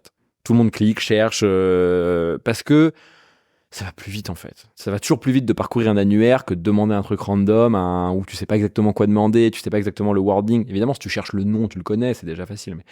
Donc moi, je ne pense pas que l'IA va être prépondérante dans nos métiers de billing. Je pense qu'elle peut l'être un peu dans l'analyse, en background, tu vois, pour faire des meilleures analyses, pour perdre moins de temps à faire des algos hyper précis, à devoir définir exactement ce que tu veux montrer. Mais je pense qu'en termes d'interaction avec notre produit, c'est pas demain la veille que le chat va être plus facile d'utilisation qu'une interface où tu cliques. Et sur des fonctionnalités éventuellement futures, est-ce qu'il y a des potentiels, des choses que vous aimeriez tester? En IA, tu veux dire? Pas trop. Non, à ce stade, franchement, on en a parlé pas mal. L'autre jour, bien sûr, on a des idées un peu absurdes à côté, tu vois, du produit en mode side project. Mais honnêtement, je vois pas de use case qui sont liés de près ou de loin à notre truc qui ne serait pas pour le fun. Et pas de demande non plus de la part de vos clients actuels et de vos cibles non plus. Okay. Tester une page pricing, si tu as beaucoup de volume, le meilleur moyen, c'est pas de mettre de l'IA, c'est de faire de l'A/B testing. Tu mets 2 price points, tu laisses pas une IA te générer 250 price points. Enfin, tu vois, tu parlais du pricing, une stratégie de pricing, ça se réfléchit. Les modèles d'aujourd'hui, ils sont très malins, mais ils sont encore très loin d'arriver à prendre en compte 600 points de données. dont la qualité perçue de ton produit, la compétitivité de ton marché, le prix de ta solution aujourd'hui, le nombre de clients que tu as, les références, la capacité des équipes à vendre. Enfin, tu vois, t'imagines tout ce qu'il faut pour construire une stratégie de pricing. C'est pas demain la veille que ChatGPT va être capable de le faire. Il peut te donner des recos, mais ça va être des recos de base. T'as les mêmes dans un article SEO. Comme dans les IA génératives aujourd'hui où tu demandes de pondre un article, ça reste quand même du bas niveau. Voilà. C'est comme moi. Ça t'aide sur certains trucs. Moi, sur le code, ça m'a changé la vie. Mais vraiment, ça m'a changé la vie. Mais par contre, sur une stratégie pricing et construire une stratégie pricing, je pense qu'il vaut toujours mieux avoir quelqu'un qui sait le faire et un bon vieux Excel que tous les outils du monde. Tu me fais la transition parfaite. Si, avec du recul, tu te remets dans une situation de conseil, comment tu as réfléchi la stratégie de pricing de Hyperline? La première fois que tu t'es mis à plancher sur le sujet, par quoi tu as commencé? Quels sont les bons conseils que tu peux donner à quelqu'un qui doit entreprendre cet exercice-là? Les bons conseils, je sais pas, parce que je suis pas sûr qu'on les nail encore. je suis pas sûr qu'on y soit. Prêche, tu vois, je prêche ce que je fais pas forcément. On a Nous, on a un vrai enjeu, c'est que les outils de billing, historiquement, les outils de facturation, ils facturent en fonction du volume. Ce qui est profondément pas honnête pour les gens qui ont peu de factures avec des gros volumes. Donc, si tu fais une facture à 50 000 € et je te la facture 0,8%, tu vas me dire, t'es gentil, mais non. Donc, il faut accommoder ces deux mondes-là. À côté de ça, tu vas avoir un SaaS qui fait plein de factures à 9,50 € qui te défonce ton infrastructure parce qu'ils envoient des tonnes de data. Et où eux, tu peux facturer 1,8%, voire 2,5% de chaque facture, tu vois. C'est un peu ça qui est compliqué. Donc moi, j'aimerais trouver... Là, aujourd'hui, on a un pricing qui est en volume et on est capable, pour les use cases des gens qui ont peu de factures à fort volume ou beaucoup de factures avec peu de marge, on est capable d'adapter pour trouver des modèles qui marchent. Donc avec des frais fixes, des paliers, etc. Je ne perds pas espoir un jour de trouver un modèle qui me permette d'être honnête pour tout le monde. Peut-être même un truc, parce que nous, Hyperline, ça permet vachement facilement de switcher de pricing, de gérer 20 pricing en parallèle. Ça permet de le faire très facilement tout en gardant ton ARR, ta compta au même endroit. J'ai vraiment songé à un moment à avoir 2 pricing. Genre en mode, tu peux choisir ton pricing modèle. Soit tu fais du volume parce que ça t'arrange, soit tu fais du... Et du coup, tu peux choisir. Ce qui serait une innovation de fou, tu vois, parce que personne ne fait ça aujourd'hui. Et tu peux pas le faire aujourd'hui parce que tu peux pas le gérer avec les outils de billing existants. Mais nous, tu peux le gérer facilement. Donc en fait, je perds pas espoir. Peut-être un jour, on le testera. En mode, tu choisis. Soit tu as une option, tu fais du volume, ce qui va arranger les boîtes qui ont des petits paniers. Soit tu fais une option en fonction de, je sais pas, un nombre de factures, des features, j'en sais rien. Mais t'es capé en nombre de factures, par exemple. Donc aujourd'hui, je cherche. On n'a pas encore trouvé. Aujourd'hui, on fait encore beaucoup du cas par cas. Je disais tout à l'heure, on a une grosse 60aine de clients. Je pense que jusqu'à 250, les prix par personne sont à peu près les mêmes, hein. Mais en termes de façon de packager le truc, bah, on itère vachement, on change vachement d'un client à l'autre. Au final, il paie à peu près la même chose, mais de manière différente selon les uns les autres, quoi. Et si on prend la question sous un angle différent, un entrepreneur qui doit réfléchir sa stratégie de pricing ou la challenger, c'est quoi les pièges à éviter? Ceux lesquels que toi, tu as découvert potentiellement. Je fais pas mal d'office hour dans des fonds VC. J'en ai fait à Station F, j'en ai fait à 50, j'en ai fait à plein d'endroits vraiment, et des talks sur le pricing. Et un des premiers trucs que j'ai, c'est des gens qui viennent me dire « J'ai un problème pricing ». Et en fait, c'est pas du tout un problème pricing. Ils ont un problème de distribution, ils ont un problème de go-to-market, ils ont un problème d'équipe, ils ont un problème de produit. Tu vois, ils ont un produit pourri et ils me disent « Je veux augmenter mon prix », mais en fait, personne ne veut payer. Bah oui, parce que ton produit, il est pas bon. Donc déjà, c'est est-ce que j'ai vraiment un problème pricing? Pour moi, en early stage, c'est compliqué d'avoir un problème pricing, hein. Déjà parce qu'aujourd'hui, il n'y a pas de boîte qui n'existe pas. Personne se lance dans un space qui est green. Enfin, il n'y en a pas. Sauf si tu fais des trucs moléculaires, je sais pas quoi. Mais dans le SaaS, il y a forcément des gens qui font ton métier. Donc tu regardes ce qu'ils price et déjà, tu vas devoir te conformer un minimum. Tu peux aller plus cher, moins cher, mais en termes de modèle, si tu fais un CRM demain, globalement, tu vas faire payer par utilisateur. Voilà, tu vas pas réinventer la roue. Ou si tu essaies de la réinventer, en 3 mois, tu vas te prendre une baffe du marché et tu vas te remettre comme tout le monde. Donc déjà, est-ce que j'ai vraiment un problème pricing? Il faut que j'ai un volume conséquent, il faut que j'ai de la data pour le dire, et il faut que mon problème pricing soit bien identifié. Est-ce que j'ai un problème parce que mon panier est trop petit? Est-ce que j'ai un problème parce que mon modèle ne scale pas? Il y en a plein qui ont un vrai problème là-dessus. Ils ont un modèle qui est fixe, donc par exemple c'est 100 € par mois. Et du coup, il n'y a pas d'expansion naturelle et ils ont des boîtes qui ont grandi, il faut les rappeler, mais elles te disent, bah mais moi je paye 100 € par mois depuis le début, pourquoi je paierais 800 aujourd'hui? Donc c'est comment j'ajoute un modèle d'expansion dans mon pricing, etc. Donc est-ce que j'ai compris que est-ce que je suis sûr que le problème est un problème pricing? Si oui, est-ce que j'ai bien identifié que mon problème pricing, enfin quel est mon problème dans la totalité et la globalité des problèmes pricing? Et ensuite après, c'est de regarder ce que fait la compétition, hein. S'il y a des acteurs qui sont là depuis 5-10 ans, aussi mauvais soit-il niveau produit, je prends l'exemple, nous on a Zuora sur le marché du billing, leur produit, il est très large, mais c'est à l'ancienne, c'est comme SAP, quoi. T'as pas envie d'utiliser ça. Mais par contre, ils sont pas débiles non plus. C'est une boîte qui a super bien réussi. S'ils ont fait des choix niveau pricing, ils sont pas complètement stupides, tu vois. Donc, faut un peu regarder ce que la concurrence fait et ne pas dire la concurrence, c'est des débiles, ils ont pas réfléchi. Si Stripe facture un pourcentage du volume, c'est probablement que c'est pas débile non plus. Donc, il y a ça. Et après, ça dépend vachement au cas par cas. Moi, c'est ce que je dis. Il faut m'amener énormément de contexte, il faut m'amener toutes les données de ton business, ton produit, tes sales, comment tu prends tes leads, comment tu les acquiers, est-ce que tu fais une démo, est-ce que c'est du self-serve, et c'est vraiment au cas par cas pour moi. Le pricing, c'est vraiment un problème c'est comme la strat. Il n'y a pas de règle générale. Faut adapter. D'un point de vue pricing, toujours chez Hyperline, est-ce que tu t'es intéressé à la notion de perception du prix par oui, bien sûr. Tes clients? Ok, donc là-dessus, ça peut être bourré de plein de biais cognitifs. Mais c'est là où je te dis que c'est au cas par cas. Parce que même pour un même produit, une même boîte, d'un client à l'autre, enfin, moi, j'ai des mecs, je leur annonce, je sais pas, on a notre prêt premium, il est à 349 € plus 0,8%. Et il y a des mecs, je leur dis ça, et ils me disent, ah ouais, ok, très bien, super, bah, demain. Et alors, il y en a, mais t'as l'impression que tu leur as annoncé que c'était 150 000 € par an. Parce qu'en fait, la perception en fonction d'où tu viens, ton type de business, tes marges, c'est pas du tout la même. Donc même, tu vois, tu sais très bien ce que tu dis, mais d'une boîte à l'autre et d'un client à l'autre dans cette boîte, ton pricing peut marcher ou pas marcher. Donc finalement, c'est plus un sujet individualisé.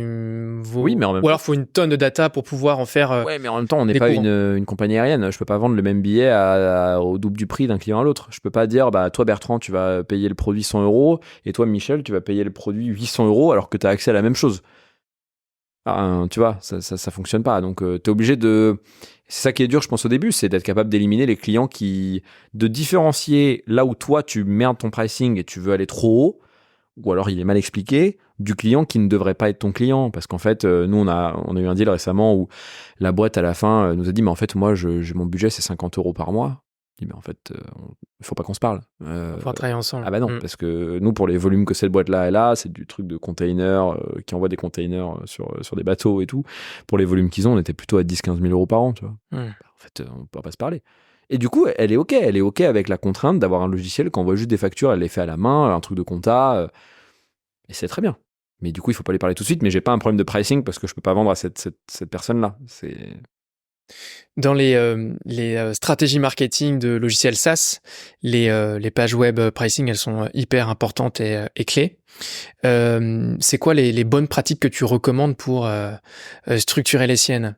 Qu'est-ce que tu donnerais comme top 3 des conseils à un entrepreneur, un responsable marketing d'ailleurs, qui doit travailler sa page pricing aujourd'hui? Je pense que le premier, c'est de peser est-ce que je veux avoir ma page pricing qui est affichée ou pas. Il y a plein de raisons de l'avoir ou de ne pas l'avoir. Il y a des évidences, genre si je vends de l'enterprise et que du coup c'est du deal custom, je la montre pas. Mais aussi plein de raisons de la montrer, pour mettre une encre dans la tête des gens, par exemple, tu vois, pour dire, bah en fait, tu mets un prix assez haut dès le départ et comme ça, tu vois, tu sais que tu positionnes tout de suite, les gens qui vont sign up, ça va être qualifié parce qu'ils savent qu'ils vont payer cher. Enfin, il y a un milliard de façons de faire. Donc moi, globalement, ce que je dirais, c'est au cas par cas, il faut afficher ou pas la page pricing en fonction de qui va venir la voir et de la propension de la personne à venir la voir à booker une démo ou pas derrière. Donc, si c'est un directeur financier de grand groupe qui vient voir, ça ne sert à rien de lui mettre la page pricing. De toute façon, il a un budget en tête, tu vas toujours tomber à côté, ça n'a aucun intérêt. Si globalement, tu fais du mass market pour les startups et que c'est un dev, tu mets ta page pricing et tu l'affiches. Mais ça, c'est un peu le truc générique. Moi, sur la page pricing, j'ai toujours un bouton sign up dessus. C'est le truc bête, hein. Mais alors, le bouton sign up... il y en a, ils ont pas. Ils ont pas de bouton sign up, ils ont pas de bouton pour cliquer le produit, ils ont pas le call to action principal, le book démo, il y en a, ils l'ont pas, ils ont juste le prix. Startup early stage, évidemment, quand tu as une équipe marketing, généralement, elle te le dit. Mais... Donc, c'est surtout d'avoir les call to action et d'avoir les deux. D'avoir, si tu as un sign up en free, d'avoir le sign up, call to sales et de l'avoir bien en avant et de le mettre bien en avant. Le sign-up, on est bien d'accord, c'est pour avoir un parcours de conversion où le prospect est en autonomie totale, donc plutôt pour de l'entrée de gamme, par exemple. Mais de le mettre... Ah non, ça c'est si tu as un produit ouvert, si tu n'as pas de produit ouvert, mais au moins avoir ton call to action principal. Si ce que tu veux faire, c'est qu'il book une démo avec un sales, faut pas que ce soit dans un coin ou en tout petit sous le prix. Enfin, tu vois, il y en a, ils mettent le prix en énorme et en bas à gauche, tu as écrit talk to sales, notamment sur les pages qui n'ont pas les prix aussi, où c'est parfois compliqué de trouver le talk to sales. C'est important de le mettre. Ça paraît basique, mais j'en ai vu plein. Je pense que c'est important de ne pas faire trop compliqué. Tu affiches 3 prix, 4. Il y a 1 milliard de raisons d'afficher 3 ou 4 prix. Est-ce que tu veux mettre une encre? Est-ce que tu as un plan enterprise? Est-ce que machin? Mais il n'y a pas non plus de miracle. Avec 4 prix, avec 3 prix, ça convertit de la même façon. C'est vraiment qu'est-ce que toi, tu as envie de montrer, qu'est-ce que tu n'as pas envie de montrer. Garde 3 bullet points par prix. Tu vois, tu as ton truc 1, 3 bullet points, sign up. Truc 2, 3 bullet points, talk to sales. Truc 3, entreprise. Contactez-nous, talk to sales aussi. Tu vois. Donc, présenter en card, ça, voilà. Tu fais pas réinventer la roue là-dessus, quoi. Mais fais en sorte que le design soit sympa. Parce que ça doit être un endroit où agréable, où tu te dis, ah tiens, j'ai envie d'être là. Tu vois. Parce que c'est quand même la pricing, c'est vraiment moche. Mais ensuite, il y a pas de miracle. C'est à toi de la travailler, d'afficher les bons trucs, pas la faire trop compliquée. Oui, t'as de l'annuel, t'as du mensuel. Au final, moi, on m'a jamais, sur la page pricing, j'ai les deux. Personne sait que j'ai l'annuel sur la page pricing. Personne l'a vu, personne le demande. Enfin, tu vois. Donc, je pense qu'au début, on se prend beaucoup la tête sur les détails. Affiche tes prix ou pas. Affiche un bouton sign up en gros, en mode viens nous parler. Et en fonction, mais il n'y a pas de. Tant que c'est joli, agréable à regarder et que t'as pas trop d'informations dessus, de toute façon, ça va convertir à peu près correctement. Ok, donc moi, je crois pas trop au bouton bleu, bouton rouge. Enfin, tu vois. Ouais, plutôt alléger, aller au plus simple pour susciter l'intérêt. Ouais, et puis la mettre en haut de ton site. Arrêtez de la cacher en bas, ou alors n'en fais pas, mais tu sais, il y en a, il faut scroller tout en bas du site, tu vas en bas à droite, pricing. Non. Ouais, je la mets en haut. Moi, je veux un produit, si j'ai un doute sur le prix du produit, parce que des fois, il y a des trucs très chers, bah, j'y vais, je clique sur pricing. Et sur la notion de répartition du prix entre si on est un format paiement mensuel et format paiement annuel, est-ce que là-dessus, tu as une astuce? On voit beaucoup de SaaS qui, si tu commandes à l'année et que tu payes en une seule fois, ils mettent 10-15% de réduction. Ça dépend. Si t'as pas de churn. Pas de churn, pas de problème de BFR. C'est un luxe, mais c'est beaucoup de startups aujourd'hui. C'est-à-dire que tu lèves des fonds, t'as pas de churn. T'en fous de payer. T'as tout intérêt à augmenter l'ARR plutôt qu'à augmenter le revenu que tu touches aujourd'hui. Donc la réponse, elle est vachement différente de si t'as un business qui tous les mois doit payer les salaires de ses salariés, ou là, tu as tout intérêt à cash-in de l'annuel le plus vite possible. Donc moi, je serais pour. Je vois des fondateurs de SaaS qui ont 5 millions sur leur compte en banque et 6 employés qui me disent ouais, je fais payer en annuel, du coup, on baisse vachement les prix. Je dis mais t'es con. Enfin, le mec, il peut te payer 2 fois le prix, t'as pas du tout besoin de fonds. Bah, fais-le payer en mensuel, quoi. Et en plus, il y a plein de boîtes que ça arrange. Donc, moi, là-dessus, je traiterais déjà de sous-peser un peu. Est-ce que je veux vraiment faire du pricing annuel? Est-ce que je veux faire payer upfront? Parce que les gens, ils attendent un discount. Quand tu les fais payer upfront annuellement, ils se disent, je vais mettre au moins 20-25%, tu vois. Donc, moi, je serais plutôt pour dire, non, tu leur dis, écoute, tu peux payer mensuellement, tu mets un direct debit où, du coup, tous les mois, ils sont facturés. Et puis voilà. Sauf, effectivement, si tu as besoin de BFR, où là, bah, tu as tout intérêt à faire un bon discount annuel. Tu le mets peut-être pas trop important sur la page pricing, tu mets 15 ou 10 annuellement, parce que de toute façon, la personne, si c'est cher, ne va pas prendre sa décision sur la page pricing. Elle va regarder que c'est à peu près dans ses clous sur la page pricing, elle va considérer qu'elle peut avoir une ristourne sur cette page de toute façon, et donc elle va t'appeler et ça va être une discussion. Donc moi, je serais pour ne pas ancrer trop bas de manière générale. Tu mets moins 10, tu mets 1000 euros mensuellement, 999 mensuellement et 10 000 annuellement, ou je sais pas quoi, tu vois, c'est des gros paniers. Et puis derrière, en call sales, tu dis alors voilà, nous on fait un discount spécial si tu payes upfront, un discount spécial si tu closes avant la fin du 31 mai, un discount spécial si machin, et comme ça tu retombes sur peut-être ton 800 euros par mois que tu avais prévu, tu vois. Je te propose un petit jeu pour combiner ces tips et ces astuces. J'ai sélectionné 3 pages pricing. Moi, je viens du CRM, donc j'ai sélectionné 3 CRM. Salesforce, HubSpot, To-Do. Et juste rapidement, avec un petit scroll, si tu devais donner des feedbacks, là-dessus, tu dirais quoi? Je suis pas un marketeur, moi, à la base. Je suis... Mais tu vois, on retrouve ce que tu viens de donner comme les bonnes astuces, faites simple, 3 prix, le système de card, etc. Bah alors, Salesforce, le truc que je leur reprocherais, j'ai envie de te dire, c'est qu'elle est pas évidente à trouver. Enfin, moi, quand j'arrive sur le site de Salesforce, ça fait plusieurs fois que je la cherche, cette page, et je tombe sur... Ils ont plein de versions, ils ont plein de... Je pense que c'est volontaire. J'ai eu du mal aussi. Je suis passé par le pied de page, le footer directement. Donc, effectivement, je ne peux pas imaginer que ce soit fait... de manière non volontaire. Voilà. Donc non, je pense que Salesforce, c'est difficile de critiquer ces pages-là parce qu'elles sont hyper travaillées. Il y a des gens qui ont vachement réfléchi, ils savent pourquoi. Je pense que Salesforce, par rapport à avant, ils veulent mettre en avant que tu peux démarrer pour pas trop cher. Parce que la vision des gens, c'est comme Salesforce, ça coûte plus de 100 balles par mois. Donc je suis même étonné qu'ils aient pas vachement plus poussé le 25 utilisateurs par mois. Parce que là, si tu regardes, je sais pas si on va le montrer, j'imagine, mais les 3 sont identiques. Ils ont un prix à droite qui est quand même horriblement cher. Donc à mon avis, ils veulent ancrer celui du milieu. Voilà, ça c'est un peu la base. Et ils ont essayé gratuitement partout, donc ils poussent vachement le free trial qu'ils avaient peut-être pas trop avant non plus.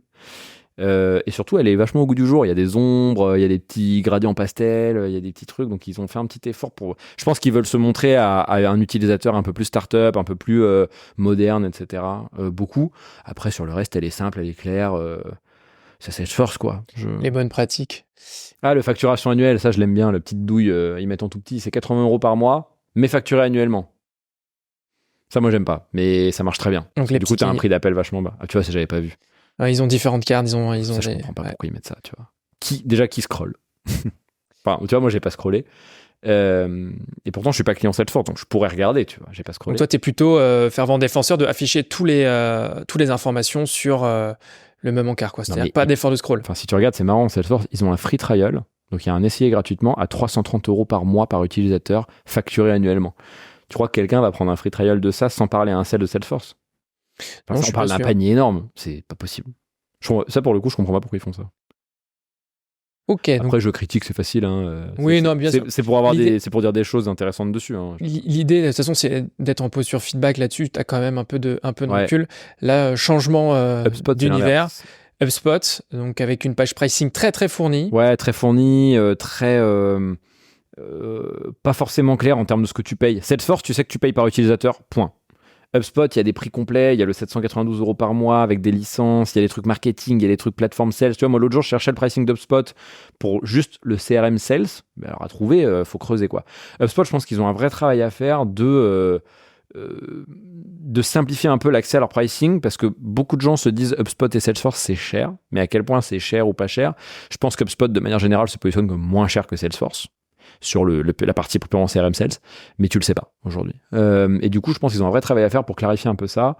Moi, je suis un peu aussi dit niveau design, les trucs qui dépassent, je trouve ça horrible. Mais bon, ça c'est mon avis. Moi, je la trouve bazar, la page pricing de HubSpot. En tout cas, moi, si quelqu'un m'amène ça et qu'il n'est pas HubSpot se le permet peut-être parce qu'ils s'en foutent. Je serais quand même curieux d'avoir les conversions, tu vois. Mais bon. Là, je peux en parler puisque avec Make the Grade on est partenaire HubSpot. C'est très rare que des personnes se convertissent directement sur la page pricing. Elle va être plus là pour aller triturer les possibilités de prix dans tous les sens en fonction des fonctionnalités qu'on a besoin. Ce que j'allais dire, ils vendent les features là. Ouais, le conseil que je peux donner, c'est en fait de pas prendre les hubs au cas par cas, mais plutôt d'aller dans créer une offre groupée et d'aller tester son pricing par rapport au nombre de gens équipés chez nous et par rapport au hub qu'on va avoir besoin d'équiper, d'aller directement par offre groupée. Ça va être beaucoup plus lisible, plus clair. Mais donc tu vois, au même titre que Stripe, ils te demandent finalement à toi, acheteur, de venir faire un travail, parce qu'ils sont quand même très importants aujourd'hui, très gros, machin. Donc ils se permettent de demander à l'acheteur de faire son travail.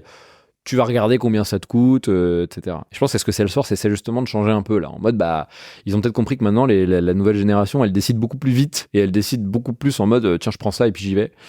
Moi, je pense que HubSpot gagnerait à simplifier le parcours d'achat là-dessus pour avoir un truc un peu plus digeste, un peu plus facile à comprendre, parce que là, moi, pas évident. Mais après, peut-être qu'aussi, ils veulent masquer le prix pour te faire payer bien cher.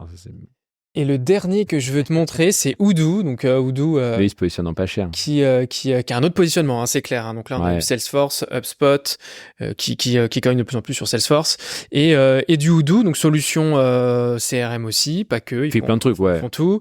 Belge. Donc voilà, là, on retrouve les trois cartes, etc. Ça véhicule vachement une alternative cheap. Enfin, tu vois, cheap, pas au sens négatif. C'est une version pas chère. Enfin, tu vois, dans les couleurs, dans le traitement des boutons, les mecs sont pas nouveaux, ils savent très bien ce qu'ils font quand ils font une page comme ça. Ils savent ce qu'ils veulent véhiculer. Tu vois, t'as des gros blocs de couleurs, les prix sont hyper clairs, t'as un pauvre truc, t'as une petite ligne, toutes les apps, voilà. Moi, j'achète ça, je me dis, ok, en fait, je vais avoir un truc pas cher, pas forcément super beau, mais simple, pratique, qui marche bien, un tout gueule. Moi, je pense que ça, c'est des pages pricing. Tu vois, la page de Salesforce, elle est bien en mode... c'est quali, c'est propre, tu sais où tu vas, facturation annuelle, tu sens que tu es sur un peu un standard de marché. Là, je me dis, moi, je vais payer pas cher, je veux un CRM tout simple pour mon papa qui a une boîte, machin, je vais prendre ça, tu vois. Ça m'a l'air bien. Je trouve qu'il véhicule très bien ça. Plutôt CRM plus populaire ou pour des paniers moyens. Je les connais pas, hein, je l'ai pas utilisé, mais c'est ce que, tu vois, nous on utilise Attio, qui est un autre CRM encore, qui a un positionnement beaucoup plus premium finalement, ça reste plus cher, machin et tout, mais avec une vibe un peu Notion, tu vois, très simple, très drag and drop, très facile à utiliser. C'est pas du tout la même chose. Attio, la page pricing, elle est très léchée, il y a des ombres un peu comme nous, tu vois. Là, tu sens que c'est... voilà. Je te pose mon prix, c'est très clair, tu as 3 prix, 3 couleurs, tu prends le package que tu veux, tu paieras pas cher, mais ça va faire ce que tu veux que ça fasse. Tu vois. Voilà, je trouvais marrant de pouvoir comparer Ils sont bons à le différents véhiculer, positionnements, différentes cibles, différentes tailles de Mais boîtes. je pense que ça témoigne aussi d'une certaine direction produit et marketing des boîtes. Tu vois, Salesforce a une direction marketing qui est assez claire, je pense. Ils essaient de recentrer, ils essaient de reclarifier, ils se rendent compte qu'ils s'étaient un peu fouillis et ils essaient de parler à une génération qui est peut-être un peu différente. Je pense qu'HubSpot, on n'est peut-être pas encore là. Ils sont encore dans une phase où ils ont une tonne de features, ils ont tout, il faut Je serais pas étonné que d'ici 5 ans, HubSpot, ils repackage un peu mieux. Bah, ils sont déjà en train de le faire cette année. Rien que cette année, en 2024, ils ont refondu le CMS qui est devenu le Content Hub et ils ont refondu un hub qui était déjà existant, qui est le service client. T'as Monday.com qui a sorti un CRM là aussi. Bah, aujourd'hui, tout le monde sort un petit peu son CRM. Bah ouais. Et, tout le monde va sortir. Ça devient compétitif. Donc on va combler les trous qu'on n'a pas. Si j'ai pas de marketing automation, je vais en rajouter, etc. Donc, on y arrête de sortir un CRM en plus du billing. On y avait pensé, nous, parce que tu t'étends bien. Sur le CRM, c'est le lien du billing. Mais je me dis, putain, là, faut gérer d'autres sujets, quoi. Les mails, les machins. Créer un CRM, c'est. Déjà, la barrière à l'entrée, pour le coup, elle est élevée. Tanné, mais alors, non, mais peut-être que. Mais belle vision produit, de toute façon, vous êtes là pour durer. On se mettra avec un Thio. À la Thio, on fera une. En tout cas, ce serait pas illogique. Bah, merci pour ces feedbacks à la volée. Voilà, je voulais tester l'idée avec toi. Ce que je te propose, c'est d'attaquer notre dernière partie du podcast, donc avec des questions plus génériques que je pose à tous les invités. Et la première chose que j'ai envie de te poser en tant que bon tryharder, c'est comment tu fais, Lucas, pour gérer ton équilibre vie pro, vie perso? Je le gère pas. Non, mais je peux du perso. Non, mais enfin, faut être honnête. Tu te lances dans une boîte. Moi, la théorie de l'entrepreneur, work-life balance, c'est important de se reposer. Oui, c'est important de se reposer. Moi, je sais pas comment Rodolphe, il avait 3 enfants quand il a lancé Spendesk. Il a fait le premier, deuxième, troisième. Enfin, il a enchaîné. Je comprends pas comment il a fait. Moi, je rentre chez moi tard, je suis fatigué. Je rentre pas chez moi tard parce que je veux rentrer tard. Je rentre chez moi tard parce que j'ai pas le choix, parce qu'il faut répondre sur Intercom, parce qu'on a des clients américains qui arrivent tard, parce qu'on a un problème à régler à 20h, parce qu'on n'a pas eu le temps avec Victoria de se poser sur le lancement qu'on fait après-demain, parce que, enfin, tu vois. Donc en fait, moi, vie pro, vie perso, c'est en fait, je rentre chez moi assez tard, en général vers 9h, et j'habite juste à côté du taf. J'essaie de faire du sport, 1 heure de vélo. J'ai un traîneur à la maison, j'ai de la chance, donc je fais 1 heure de vélo. Et voilà, il est l'heure, quoi. Après, moi, je me couche assez tard, mais bah, qu'est-ce que tu fais? Après, tu végètes devant la télé. Moi, j'arrive pas trop à travailler après 22h ou 22h30. Je me remets pas sur mes mails et tout, je trouve ça con. Donc, je vais végéter devant la télé, jouer à un jeu vidéo. Si c'est une soirée où je sors avec des potes, c'est très cool. Mais je vais pas te mentir, tu peux de moins en moins sacrifier une journée parce que tu t'es pris une caisse la veille, en toute honnêteté. Donc, les 3 pintes un mardi soir, ça n'existe plus. Donc non, moi je pense qu'il faut être honnête avec soi-même. Si tu lances une boîte dans le milieu dans laquelle on la lance, faut pas espérer avoir un équilibre vie pro, vie perso incroyable, pouvoir rentrer chez toi à 18h, aller chercher les enfants à l'école, sortir le chien et avoir toute ta soirée les pieds dans le canapé. Ça marchera pas. Il faut être dedicated, il faut pas être débile, il faut dormir, il faut prendre des vacances par contre, ça c'est important. Mais l'équilibre, c'est 90% du temps ta boîte et t'essaies de passer. Moi, j'essaie d'optimiser au passer les meilleurs moments possibles quand je suis pas dans ma boîte, tu vois. Donc, si j'ai envie d'aller faire du vélo, je vais faire du vélo. Si j'ai envie de voir ma famille, je vois ma famille. Enfin, tu vois, le week-end, j'essaie de sortir un peu de Paris. Et si j'ai envie de tryhard sur un jeu vidéo, bah, je tryhard sur un jeu vidéo. Mais au moins, ça me sort complètement le cerveau d'Intercom ou de je ne sais quoi. Et selon toi, une entreprise qui réalise une croissance saine, c'est quoi les caractéristiques qu'elle doit avoir? J'ai l'impression de t'avoir répondu ça dépend sur toutes tes questions. Ça dépend. À chaque fois, ça a été très juste, ce que tu as dit après ça dépend. Ouais, ça dépend. Moi, j'ai levé des fonds. On attaque un marché qui est immense. Demain, on fera certainement du paiement. On fera certainement d'autres choses. Nous, on a intérêt à acquérir le marché rapidement. Enfin, en tout cas, à acquérir des parts de marché rapidement pour se positionner comme un acteur majeur de l'écosystème. Et ensuite, pouvoir, à partir de là, étendre un peu en scope le produit, aller un peu au-delà du billing, etc. Donc nous, notre enjeu de faire une boîte saine, il n'est pas de faire une boîte saine financièrement à court terme, il est plutôt d'investir massivement et intelligemment pour avoir de la croissance, avoir des parts de marché qui sont débloquées, faire des bons investissements produits pour avoir le bon produit à vendre. Et avoir une boîte saine dans 5 ans, ce sera avoir une boîte qui a eu un bon rapport investissement, donc burn, nouveaux revenus, parts de marché et positionnement. Tu vois, et qui dans 5 ans est dans une bonne position pour aller vers une boîte saine à l'ancienne, pour le coup, où là, tu vas plutôt chercher de la profitabilité, de l'EBITDA, tu vois, ce qui est un truc très lointain pour les startups, mais qui paraît quand même un peu évident pour beaucoup d'entrepreneurs, notamment pour toi, tu vois, je pense. À l'inverse, voilà, si tu as une boîte qui est bootstrap, en fonds propres, une agence, donc un système qui n'a pas vocation à grandir le plus rapidement possible pour aller chercher des parts de marché. Faire une boîte saine, c'est avoir une boîte qui financièrement est saine. Nous, ça, c'est aussi... je pense qu'il y a toujours un domaine d'équipe, il y a toujours un domaine de est-ce que tu as des gens qui s'entendent bien, est-ce que tu as une bonne culture du management, est-ce que tu as une bonne culture de la reconnaissance des employés, est-ce que tu fais des augmentes, est-ce que tu payes correctement, est-ce que tu mets des primes quand il faut, est-ce que tu es sympa avec tes employés ou est-ce que tu es un boss horrible. Évidemment, tout ça, je le dis pas, mais c'est hyper important. Mais boîte saine pour moi et pour toi, du coup, c'est pas la même chose. Enfin, moi, mon but est d'aller le plus possible vers de la croissance. Toi, ton but, il est de pouvoir payer les salaires à la fin du mois, de pouvoir sortir des dividendes à la fin de l'année pour te payer. Enfin, tu vois, il y a plein de trucs comme ça qui sont importants. Et du coup, la boîte saine, elle est très différente pour toi. Elle est de faire des investissements intelligents, avec du cash flow positif systématiquement, d'être payé rapidement. Donc d'avoir une bonne solution de recovery d'argent impayé. Non, mais tu vois, ce genre de choses-là. Donc pour moi, ça dépend vachement. À titre de fondateur, je suis pas du tout d'accord avec Sam Altman qui dit que il faut être un débile et travailler 100 heures par semaine. Il faut travailler le max du temps que tu peux travailler en étant productif. Une notion d'intensité. Ah oui. La semaine dernière, il y avait personne au bureau parce que tout le monde était off. Et j'étais tout seul. Je me suis fait des journées 11h, 17h30. Ça m'arrive jamais, hein. Mais là, il y avait moins de clients au support. J'avais besoin d'être un peu tranquille. En fait, je me suis levé plus tard. Je suis allé chercher un café. Je marchais au soleil. Enfin, tu vois, je fais des trucs que je fais jamais d'habitude. C'est pas try hard, grind hard. La raison pour laquelle t'as pas de balance, c'est parce que t'as pas le choix. Mais si t'as le choix, être sain, c'est aussi savoir se reposer, dormir, déconnecter. Je pars en Norvège dans un mois, je ferme l'ordi. Je ne leur répondrai pas. Sauf s'il y a une urgence, mais je répondrai pas, tu vois. Et ça, c'est important. J'ai l'habitude de dire qu'il n'y a pas d'odyssée sans adversité. Lucas, est-ce que tu peux nous expliquer quel est ton plus grand ennemi ? Je cite un concurrent ou non? Tu pourrais. Oh, il y en a plein. Je pense que c'est il y en a un qui est le temps. Parce que tu dois aller vite. Dans nos business, tu dois aller très très vite. Tu dois aller trop vite pour peser correctement toutes tes décisions. Donc des fois, tu fais des choix d'intuition, tu fais des choix... Si tu avais plus de temps, tu ferais les choses un peu différemment. Tu ferais tout plus clean, tu prendrais plus de temps, tu t'améliorerais les choses. Là, il faut aller vite. Donc, on a un ennemi qui est le temps. Malheureusement, c'est une contrainte qu'on s'est mis nous-mêmes parce que le métier dans lequel on est aujourd'hui nous demande d'aller très très vite sur le marché. Et donc, il y a de la concurrence, il y a des acteurs existants, des nouveaux acteurs. Donc, il faut prendre une place assez vite. Je pense qu'il y en a un qui est le temps. Et je pense que le deuxième, c'est nous-mêmes. C'est nous-mêmes. C'est terrible. Mais en fait... moi, mes employés, c'est la capacité de chacun à faire son travail correctement, avec un niveau d'exigence, parce que moi, je peux pas être derrière tout le monde individuellement, donc avec un niveau d'exigence qui est important et ne pas être feignant.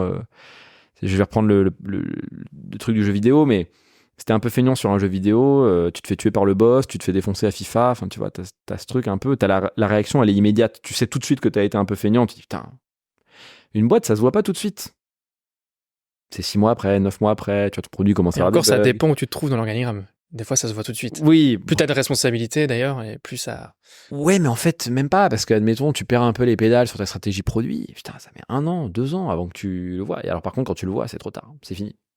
Parce que tu remets 2 ans à remettre en place le truc.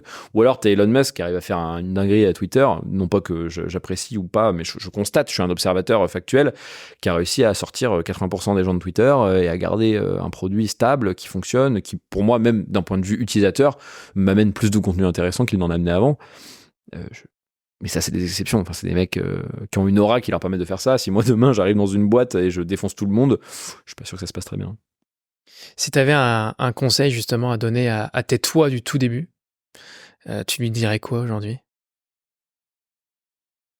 Je pense qu'il y en a 2. Il y en a un qui est vas-y, fais ce côté un peu prise de décision en 1 heure, vas-y, tu verras après. C'est comme un billet d'avion, un machin, tu vois. C'est un peu, vas-y, tu verras après. C'est un peu le dire oui au lieu de dire non. Alors, faut pas dire oui tout le temps. Si un mec dans la rue, je sais plus, je crois que c'est Oussama Hamar qui parlait des Yakuza et d'aller jouer aux cartes avec des Yakuza, je pense que c'est une très bonne idée, tu vois, d'aller faire ça. Mais par contre, dire oui aux choses qui sont importantes dans la vie. T'as une nouvelle opportunité professionnelle, tu vois, tu fais des entretiens, t'as une opportunité qui a l'air super. Si t'es toujours en train de te dire, ouais, mais qu'est-ce que je vais perdre, t'avances jamais. Donc, je dirais, garde ça, même si des fois tu en doutes, je dirais, garde ça. Et à l'inverse, je dirais, pose des questions. Garde ce truc d'y aller, mais pose des questions en y allant. Et c'est pas d'y aller tout seul comme un gogol, ne pas lire la notice. Parfois, c'est stupide, en fait. Tu mets 1 heure à monter le meuble Ikea alors que tu pourrais avoir mis 10 minutes. Non, c'est pas une journée. Très juste. Et enfin, dernière question, pour un futur épisode de la Gloss Odyssée, si tu avais un entrepreneur ou une entrepreneuse à nous recommander, J'en ai plein. Quel prénom tu nous donnerais? J'en ai plein.